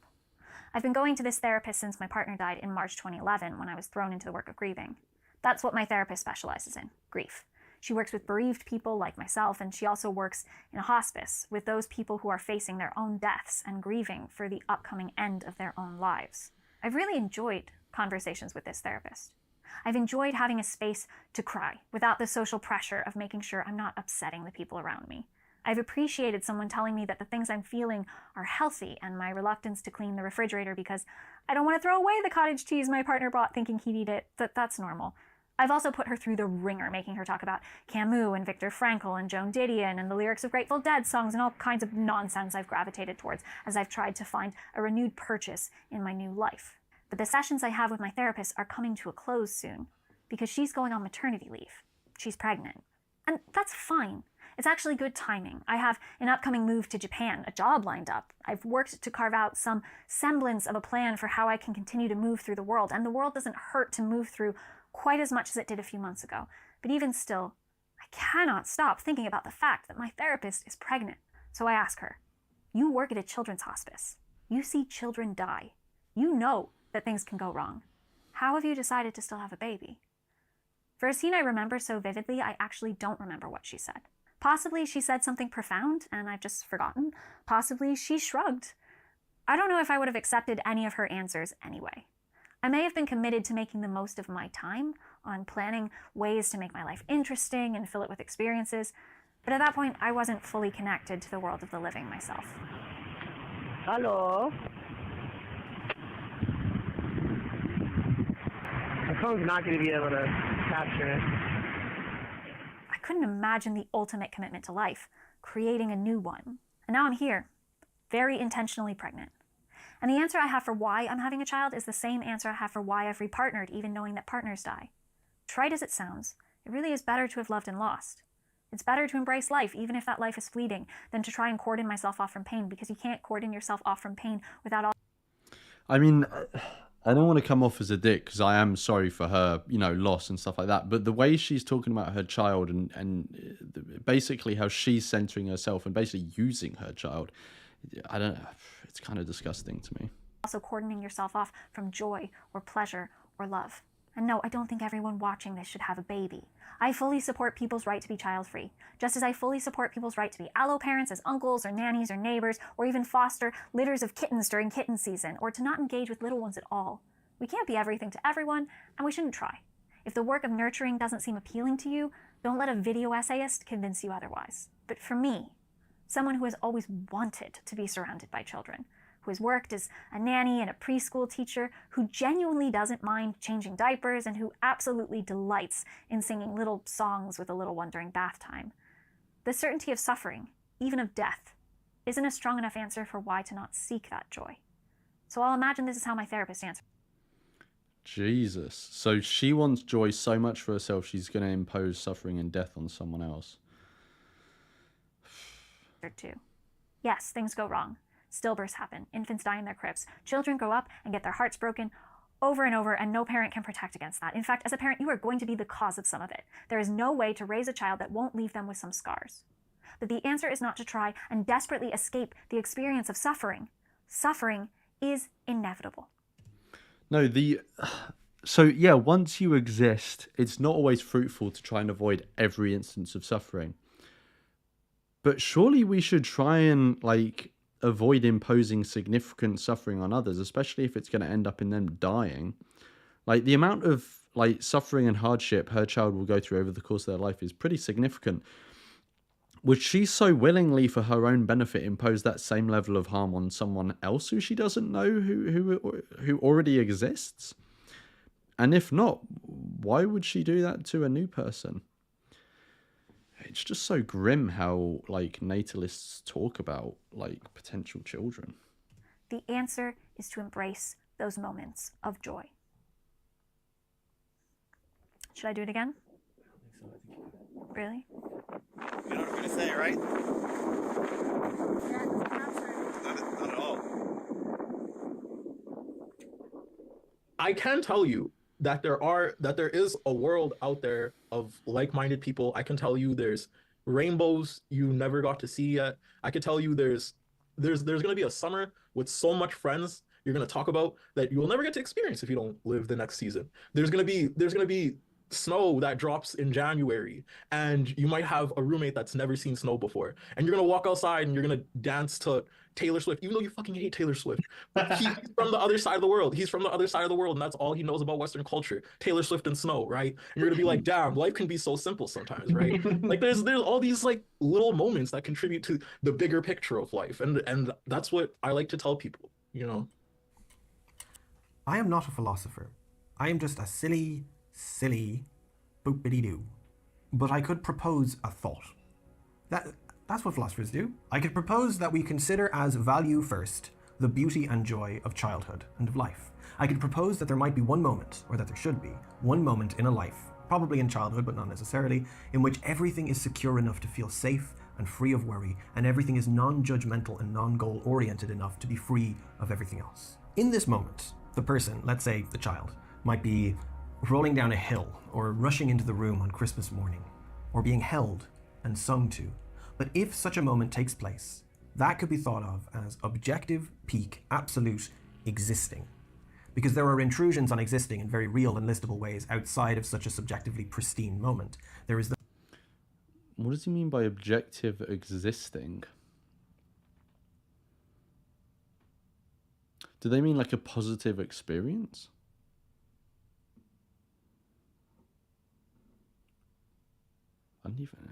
The failure to reach a goal, the anxiety of parents and peers, the guilt of existing, and the conflict and blah blah blah. There is also far, far worse abuse and suffering enacted upon children, and as a class of people, they have their freedom curtailed far more than most. But if we were to actually get into children, the class of people, it might take an entire essay, which maybe, but probably not this essay. Instead, let's continue to play philosophy time and follow that thread marked freedom. Because the reason I'm proposing this very specific definition for a moment of true existence and folding it into this value-first ontology I hinted at earlier is because I don't buy abstract absolutes, absolute suffering. I don't buy absolute freedom. I don't buy absolute existence. That was the approach I took that solved, for me, the absurdities of Benatar's claims about the counterfactual benefit of non-existence, and I propose it now to solve for existing for oneself versus existing for others. In short, we are one another, but in long, well, that's how I got to fuck it. We tend to think of freedom in a similarly mistaken way to the way that Benatar thinks about suffering. What is freedom? Is it an entity? Is it a fundamental force? Is it a cause or an effect? I think that a lot of philosophy of existence and of ethics makes that confusion all the more confusing. So there's a school of thought that there is no such thing as free will, and this school of thought can itself be split a number of ways, whether that's hard determinism, in which everything is truly preordained by the originating conditions of the universe. That's useful in explaining the observer effect in physics, but conveniently brushes aside the problem of all experimental observations therefore also being deterministic and meaningless. So how about instead soft determinism, which, whatever way you approach it, suggests we make some kind of compromise with the fact that we don't make decisions as truly indivisible individuals, but that our decisions are made of a network of social and biological and physical forces. True freedom is actually surprisingly difficult to imagine, and I'm going to go a step further and say that this imagined freedom is the same as our imagined individual identity. It's a creative value system. It's an arbitrary and subjective and cultural way of thinking about ourselves and the world. Like de Beauvoir argues, the body is a situation and not a static object. One of the reasons why suffering and joy break down when you try to compartment them into absolute categories is that absolute individuality is also a fictional category that we've created. I'm actually not even a soft determinist. I think there's an as opposed to what problem in looking at free will this way. What we're really talking about are decisions. And decisions are just self-referential actions. Decisions, acts of free will, are when you have a self-image, a self-reference, that you manipulate into an intended outcome. That's all the freedom you have, but that's also what freedom is. Like, various deterministic theories of being do not agree on what they think that is, or whether or not they think that their version of determinism contradicts it. Be wary of the vibes of the public perception and the pop philosophy, pop physics, pop psychology interpretation of determinism, antinatalism, or fucking simulation theory or whatever. The vibes of you have no free will are very different to what countless and varied thinkers are actually saying. Or put it this way. If there is an ambiguity in your mind between the outcome of one decision, one way of manipulating your self-image, and another. So the point I think they were trying to make was about how suffering can't be put in these objective boxes. And I have absolutely no idea how all of this spiel for the past couple of minutes has furthered their point at all. Yeah, it's just like, of course, like suffering is something we subjectively experience. I'm not entirely sure how Neil is even using the term objective. But yeah, of course, suffering is something that is different for each of us, but it's also the same in other ways. You know, there are ways in which our suffering is the same as others, or we can reasonably assume it's the same as others. And there's other ways that, you know, we may experience something differently to others. You know, maybe we experience color differently to others. Maybe there are certain feelings some of us are capable of that others aren't. Of course, in that way, you know, it's subjective. But I don't understand the point that Neil is trying to make here, and how this, like, what relevance they're making to antinatalism. I just, yeah. Then there is ambiguity as to whether or not you have freedom over that decision in a way that is meaningful and effective to you. Same as it doesn't matter if you are mistaken from the view of the universe about whether or not you're miserable. It doesn't matter if you are mistaken from the view of the universe about whether or not you are free. Being mistaken about your freedom only matters in discrete and relative senses. In terms of your relationships with other people, with the state, with society. Your freedom only exists in such relative and discrete ways. It exists in terms of your emancipation from oppressive systems. It exists in terms of your power and responsibility in the relationships in your life. If there is ambiguity, you act as if you believe that the action exists. De Beauvoir describes this as the nothingness inside us, this potential that is our freedom to act. So there I was, there, about a year ago, vying with what decision I should make about having another kid. And as I said, what is the right thing to do? And I'm thinking, and I think. I identify with the romantic decisions I have made in the past. I regret things I either couldn't have predicted or that I was not brave or honest enough to see at the time.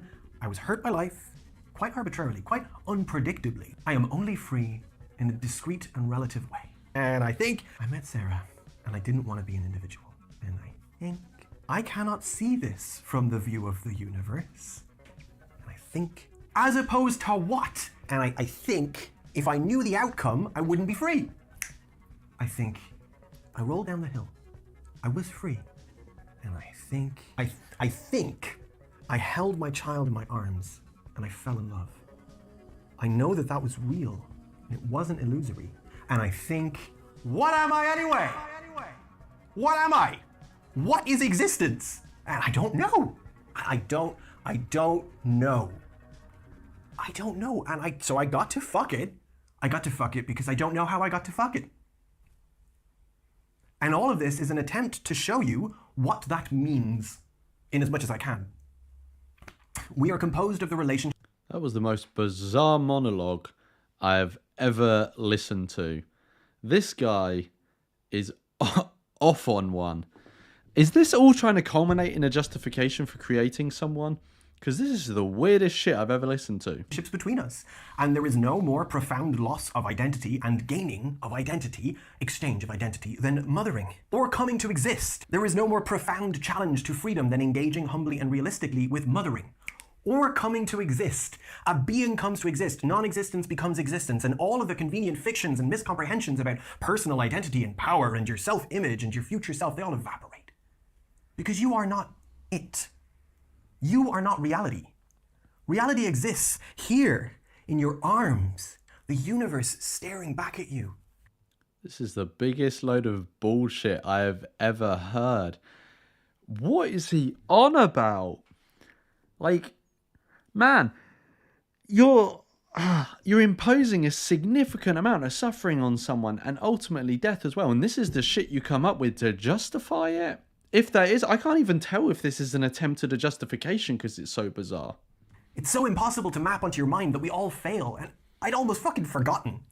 So I got to fuck it because I remembered that I don't know. And because I'd like to be back in that place. Yeah, and I also want to say, Linda's just made the point in the chat, like, you can mother without having a kid. As in having a biological kid, you can adopt. Like, none of this is a justification for procreation. Even if you couldn't adopt, that wasn't on the table, this wouldn't be a justification. I mean, this is just random bollocks that's being spouted. Place of not knowing. We conceived, and it's all going well, so... And none of this is in reference to the child, what is best for the child.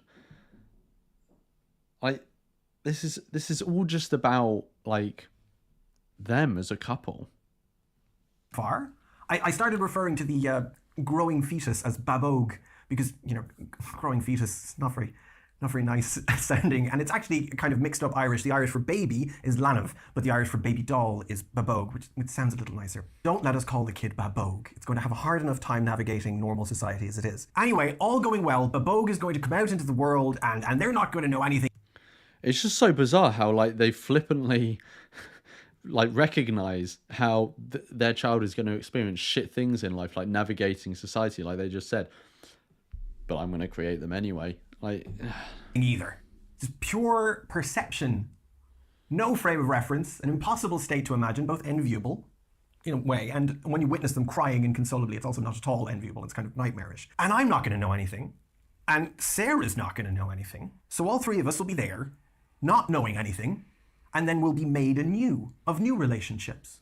We will all of us be new people. Freedom and identity and responsibility and relationships will all get complicated and entangled and messed up in new and unpredictable ways. And I don't know what will happen, but it will be happening, not imagined, not feared, not fragile in its being planned, not unthinkable in its being dreaded. It will be something truly happening.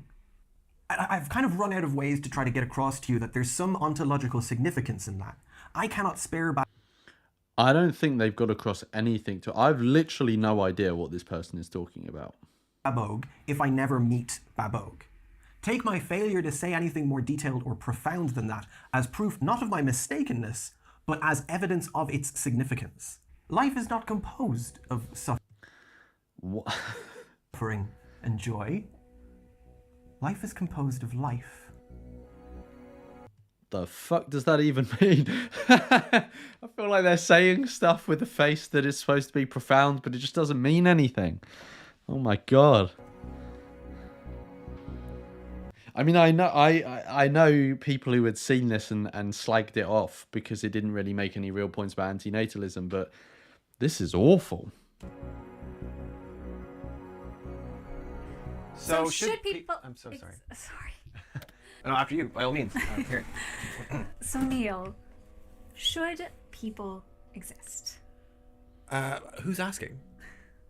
Also, again, like I think I said this at the start of the first stream, it's ambiguous, right? Like the question of antinatalism is, should we be creating people? which is different from should people exist. Like, literally, as opposed to what?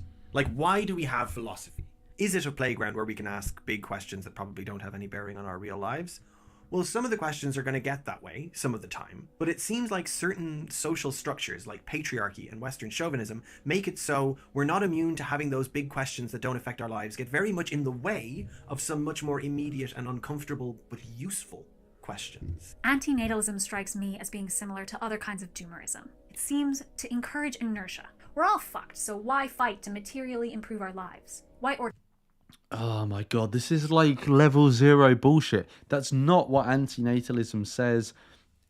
Like, if some people react to it in that way, it's an immature reaction that doesn't follow from the actual philosophy. But this is not what antinatalists are saying. If someone is saying that, then that is more doomerism than it is antinatalism. And guess what? Someone can be a doomer and antinatalist, but don't mistake their doomerism for their antinatalism. Like, the antinatalists I know, and again, this is anecdotal, but like, they, yes, want to influence other people in such a way where they choose not to have children or as many children as they were going to, but they also want to make the world a better way, like a better place in other ways as well. Like, many antinatalists are vegan, like they want to make the world a better place for animals. What are these people on about? They're just pulling stuff out their ass. organize? Why think of ways to alleviate suffering? Sure, if you think all suffering is on an equal... Welcome to the chat, Zefro. Jusano, I think is how you maybe say it. Abdish, maybe I already said hello to you. Champagne, Daniel Barber, not sure if I've said hello to you already. Foil Chip, I think that's everyone who's new. level from genocide to having to Ahmed. poop, then maybe you won't be motivated to care that one group is Okay, well, fuck me. Antinatalists aren't saying that all suffering is the same. Let me just re-listen, see if she actually said that, because if she did, that is... She's so deluded and far removed from reality. We're all fucked, so why fight to materially improve our lives? Why organize? Why think of ways to alleviate suffering? Sure, if you think all suffering is on an equal level from genocide to having to poop. Oh my god, that is the... I've honestly never heard anyone have that take on antinatalism, but I think that might be the worst take I have ever heard. Where in antinatalism, what antinatalist has said, and this video has mostly been about Benatar, he explicitly says otherwise. Where has anyone ever said, whether they're antinatalist or not, that all suffering is the same? What are these people? These people, should someone take their phones off of them? They should not be online. They should not be making these video essays. They clearly don't have the capacity to understand things in such a way where they can regurgitate them to other people or reformat them or reword them so other people understand them clearer. Because these people can't get a grasp of a philosophy and reword it so that people can find it more accessible than it otherwise is, which is presumably why they're making video essays. This is awful. Obviously, no one thinks that, what did she say, taking a shit is the same as genocide. Like, fuck me, Jesus Christ. I mean, what do you even say to that? What do you say to... That's just like... Let me just listen to it one more time, because if I've gone off on this whole run, I've misunderstood what she said and she's not said that, I'm going to look like a dick. Similar to other kinds of doomerism. It seems to encourage inertia. We're all fucked, so why fight to materially improve our lives? Why organize? Why think of ways to alleviate suffering? Sure, if you think all suffering is on an equal level from genocide to having to poop, then maybe... Fucking Christ. You won't be motivated to care that one group is clearly suffering a lot more than another. But that doesn't seem useful. And it seems exactly like the thought system that would be pushed by someone who is already in the upper echelon of privilege. This is so awful. It's actually embarrassing.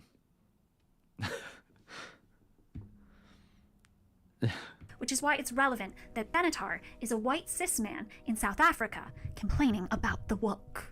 Look, we're not saying Benatar or whichever material pessimist needs to go be useful and start a cheerful podcast about bees or whatever. The argument is more complicated than that. He says we're mistaken about how bad our lives go, but he's not interested in the specific ways we're mistaken or biased, because all of the specifics themselves.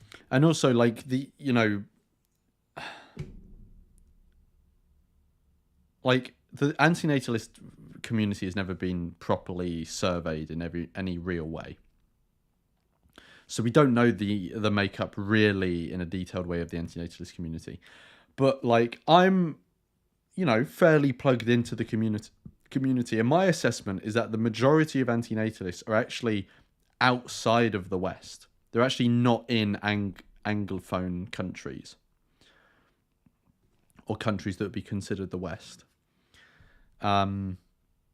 And so for these two to try and make out like antinatalism is a viewpoint that is sort of, you know, eerily reminiscent of people who, you know, live in the West, or it's just like, one, they've completely misrepresented what antinatalism is, and two, like, a lot of the people who are antinatalist are in contact with the very real suffering they think antinatalists are belittling, and that's why those people are antinatalist.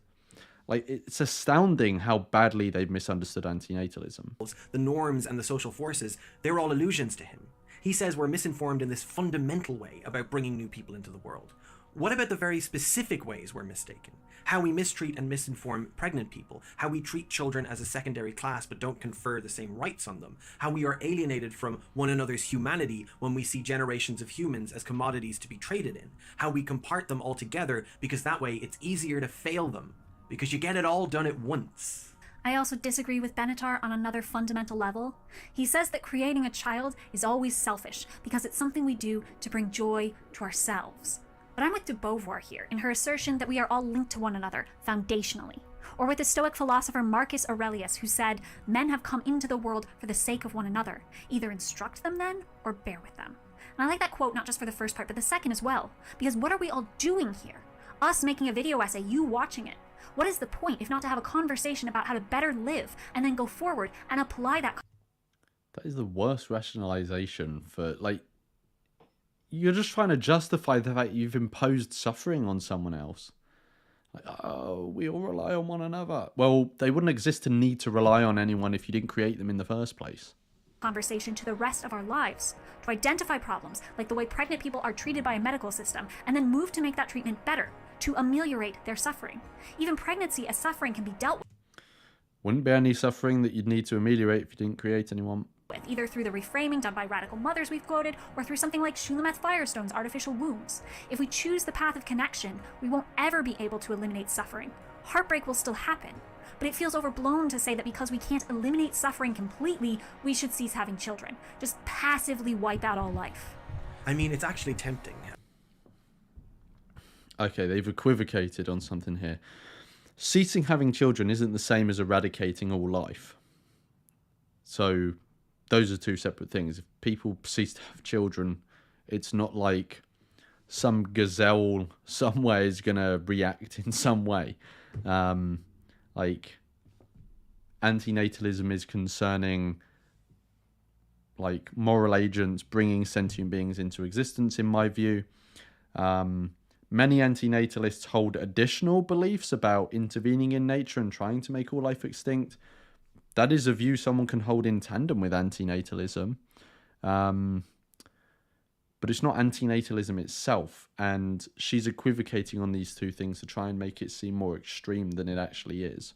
As we approach this growing unpredictable thing called future, to opt out of the labor of solutions and manufactured hope and good coping skills, as even the good coping skills become dwarfed by circumstance. But I would propose that, in the discrete senses I've been trying to get across, you have other people and other things, imminent real things, that aren't the sum total of political crises as synthesized by Elon Musk's Twitter, that aren't the sum total of necessary large-scale actions to save the world.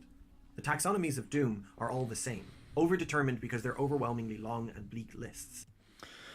Welcome to the chat, Deep Slayer. Welcome, Mephistopheles the Silent Chief, who says, much love from Uganda. Much love from the UK. It's cool that you're tuning in from Uganda. Evil Roy, welcome to the chat. Grey Flannel, welcome to the chat. Grey Flannel, congratulations on uploading your first videos. I saw you been uploading some videos. I checked 1 or 2 of them out. Kevin Antinatalist, welcome to the chat. John's in the chat again, enjoying the taking away of phones.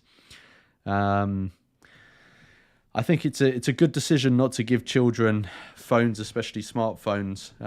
But I think we can maybe allow for some maneuvering and fit these two in that group as well of people who shouldn't be given phones. But you have friends, maybe. You have family, perhaps. You have this comment section. You have tomorrow. Act upon what you have. Use philosophy to inform how you act upon what you have. Even if we are frogs boiling in water, we can tell each other jokes. Or sing like only frogs can sing. Philosophies develop in contexts. Whether pronatalism or antinatalism, it's developing in a context where whole cohorts can't have children because they are too poor. And other cohorts can't access abortion because they are too poor. It's developing. Well, I think it's just developing because of the nature of existence. I mean, antinatalism has been around for thousands of years. She's making it out as if it's some modern phenomenon as a reaction to modern times in the specific conditions that presumably she'd say capitalism has brought about, even though capitalism has only been around for a limited amount of time and antinatalism is much older. But, you know, video essayists are going to video essay. Developing in a context where we are patriarchal and we are racist and eugenics is very much still alive and is being propagated. Where Benatar thinks it's natural to terminate a fetus because of a missing limb. Instead, in a better world, in a world we can create that... Well, hang on. First of all, in the quote they put forward, he was talking about other people's views, but also, like, I'm assuming they've read the full book, but, like, in the book, he holds a pro-death view on abortion. Like, he thinks prior to sentience, all fetuses should be aborted. So don't try poison the world. Like, it's such scummy behavior. A future baby could have access to prosthetics and access to a world that wouldn't treat them differently for having a missing limb. That is within our power if we're brave enough to look through the artifice of intellectualization and see human life as good and worth living. I mean, it's hard not to consider antinatalism as the position of some kind of mega Hitler. It's this annihilatory nihilism. What? I just can't be arsed with these two anymore. You'll be glad to know there's only 1 minute left. Less concerned with really showing meaninglessness and oblivion as it is with truly manufacturing those things. But I don't know, it's been fun. I mean, it's been a fruitful conversation with Benatar. It put in context a lot of my own beliefs and values. Like my old maths teacher, Mr. Sweeney, used to tell me, you don't really understand something until you can teach it to someone else. And Well, you don't understand it, even though you've been attempting to teach it to someone else, but you haven't taught shit, I don't think. Didn't really intellectually understand the validity and non-illusory nature of joy, or the true relativity of created value systems, or even why I'm just so at peace with being a parent forever and so excited to hold my baby. Until I had to explain why those things mattered to David Benatar, as if he were Data from Star Trek. So new. This is so awful. Like Benatar obviously, and all antinatalists obviously clearly understand that people can get a lot of joy out of creating someone else and forming a massive emotional bond. And they have, you know, this great looking forward to during the pregnancy. Like, this is not what's in question. It's the ethicality of it. How do you feel now that you're about to have another baby? I'm nervous that we're going to get a lot of terrible name suggestions in the comments. Then there's this other aspect. And that is the end of it.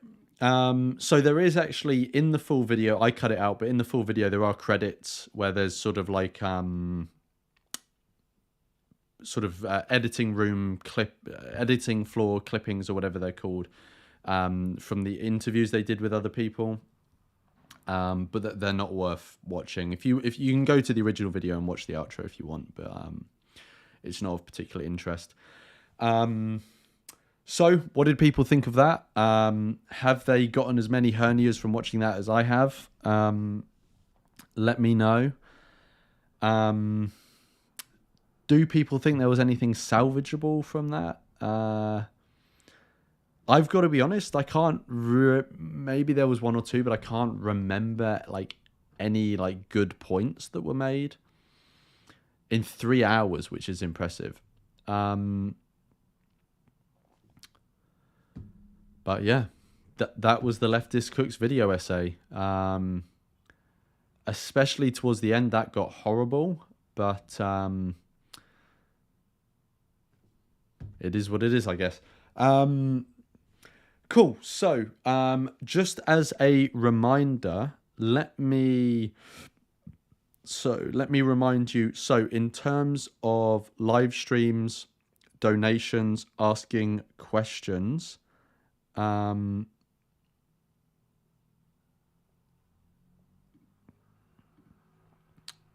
I'm trying to get the link.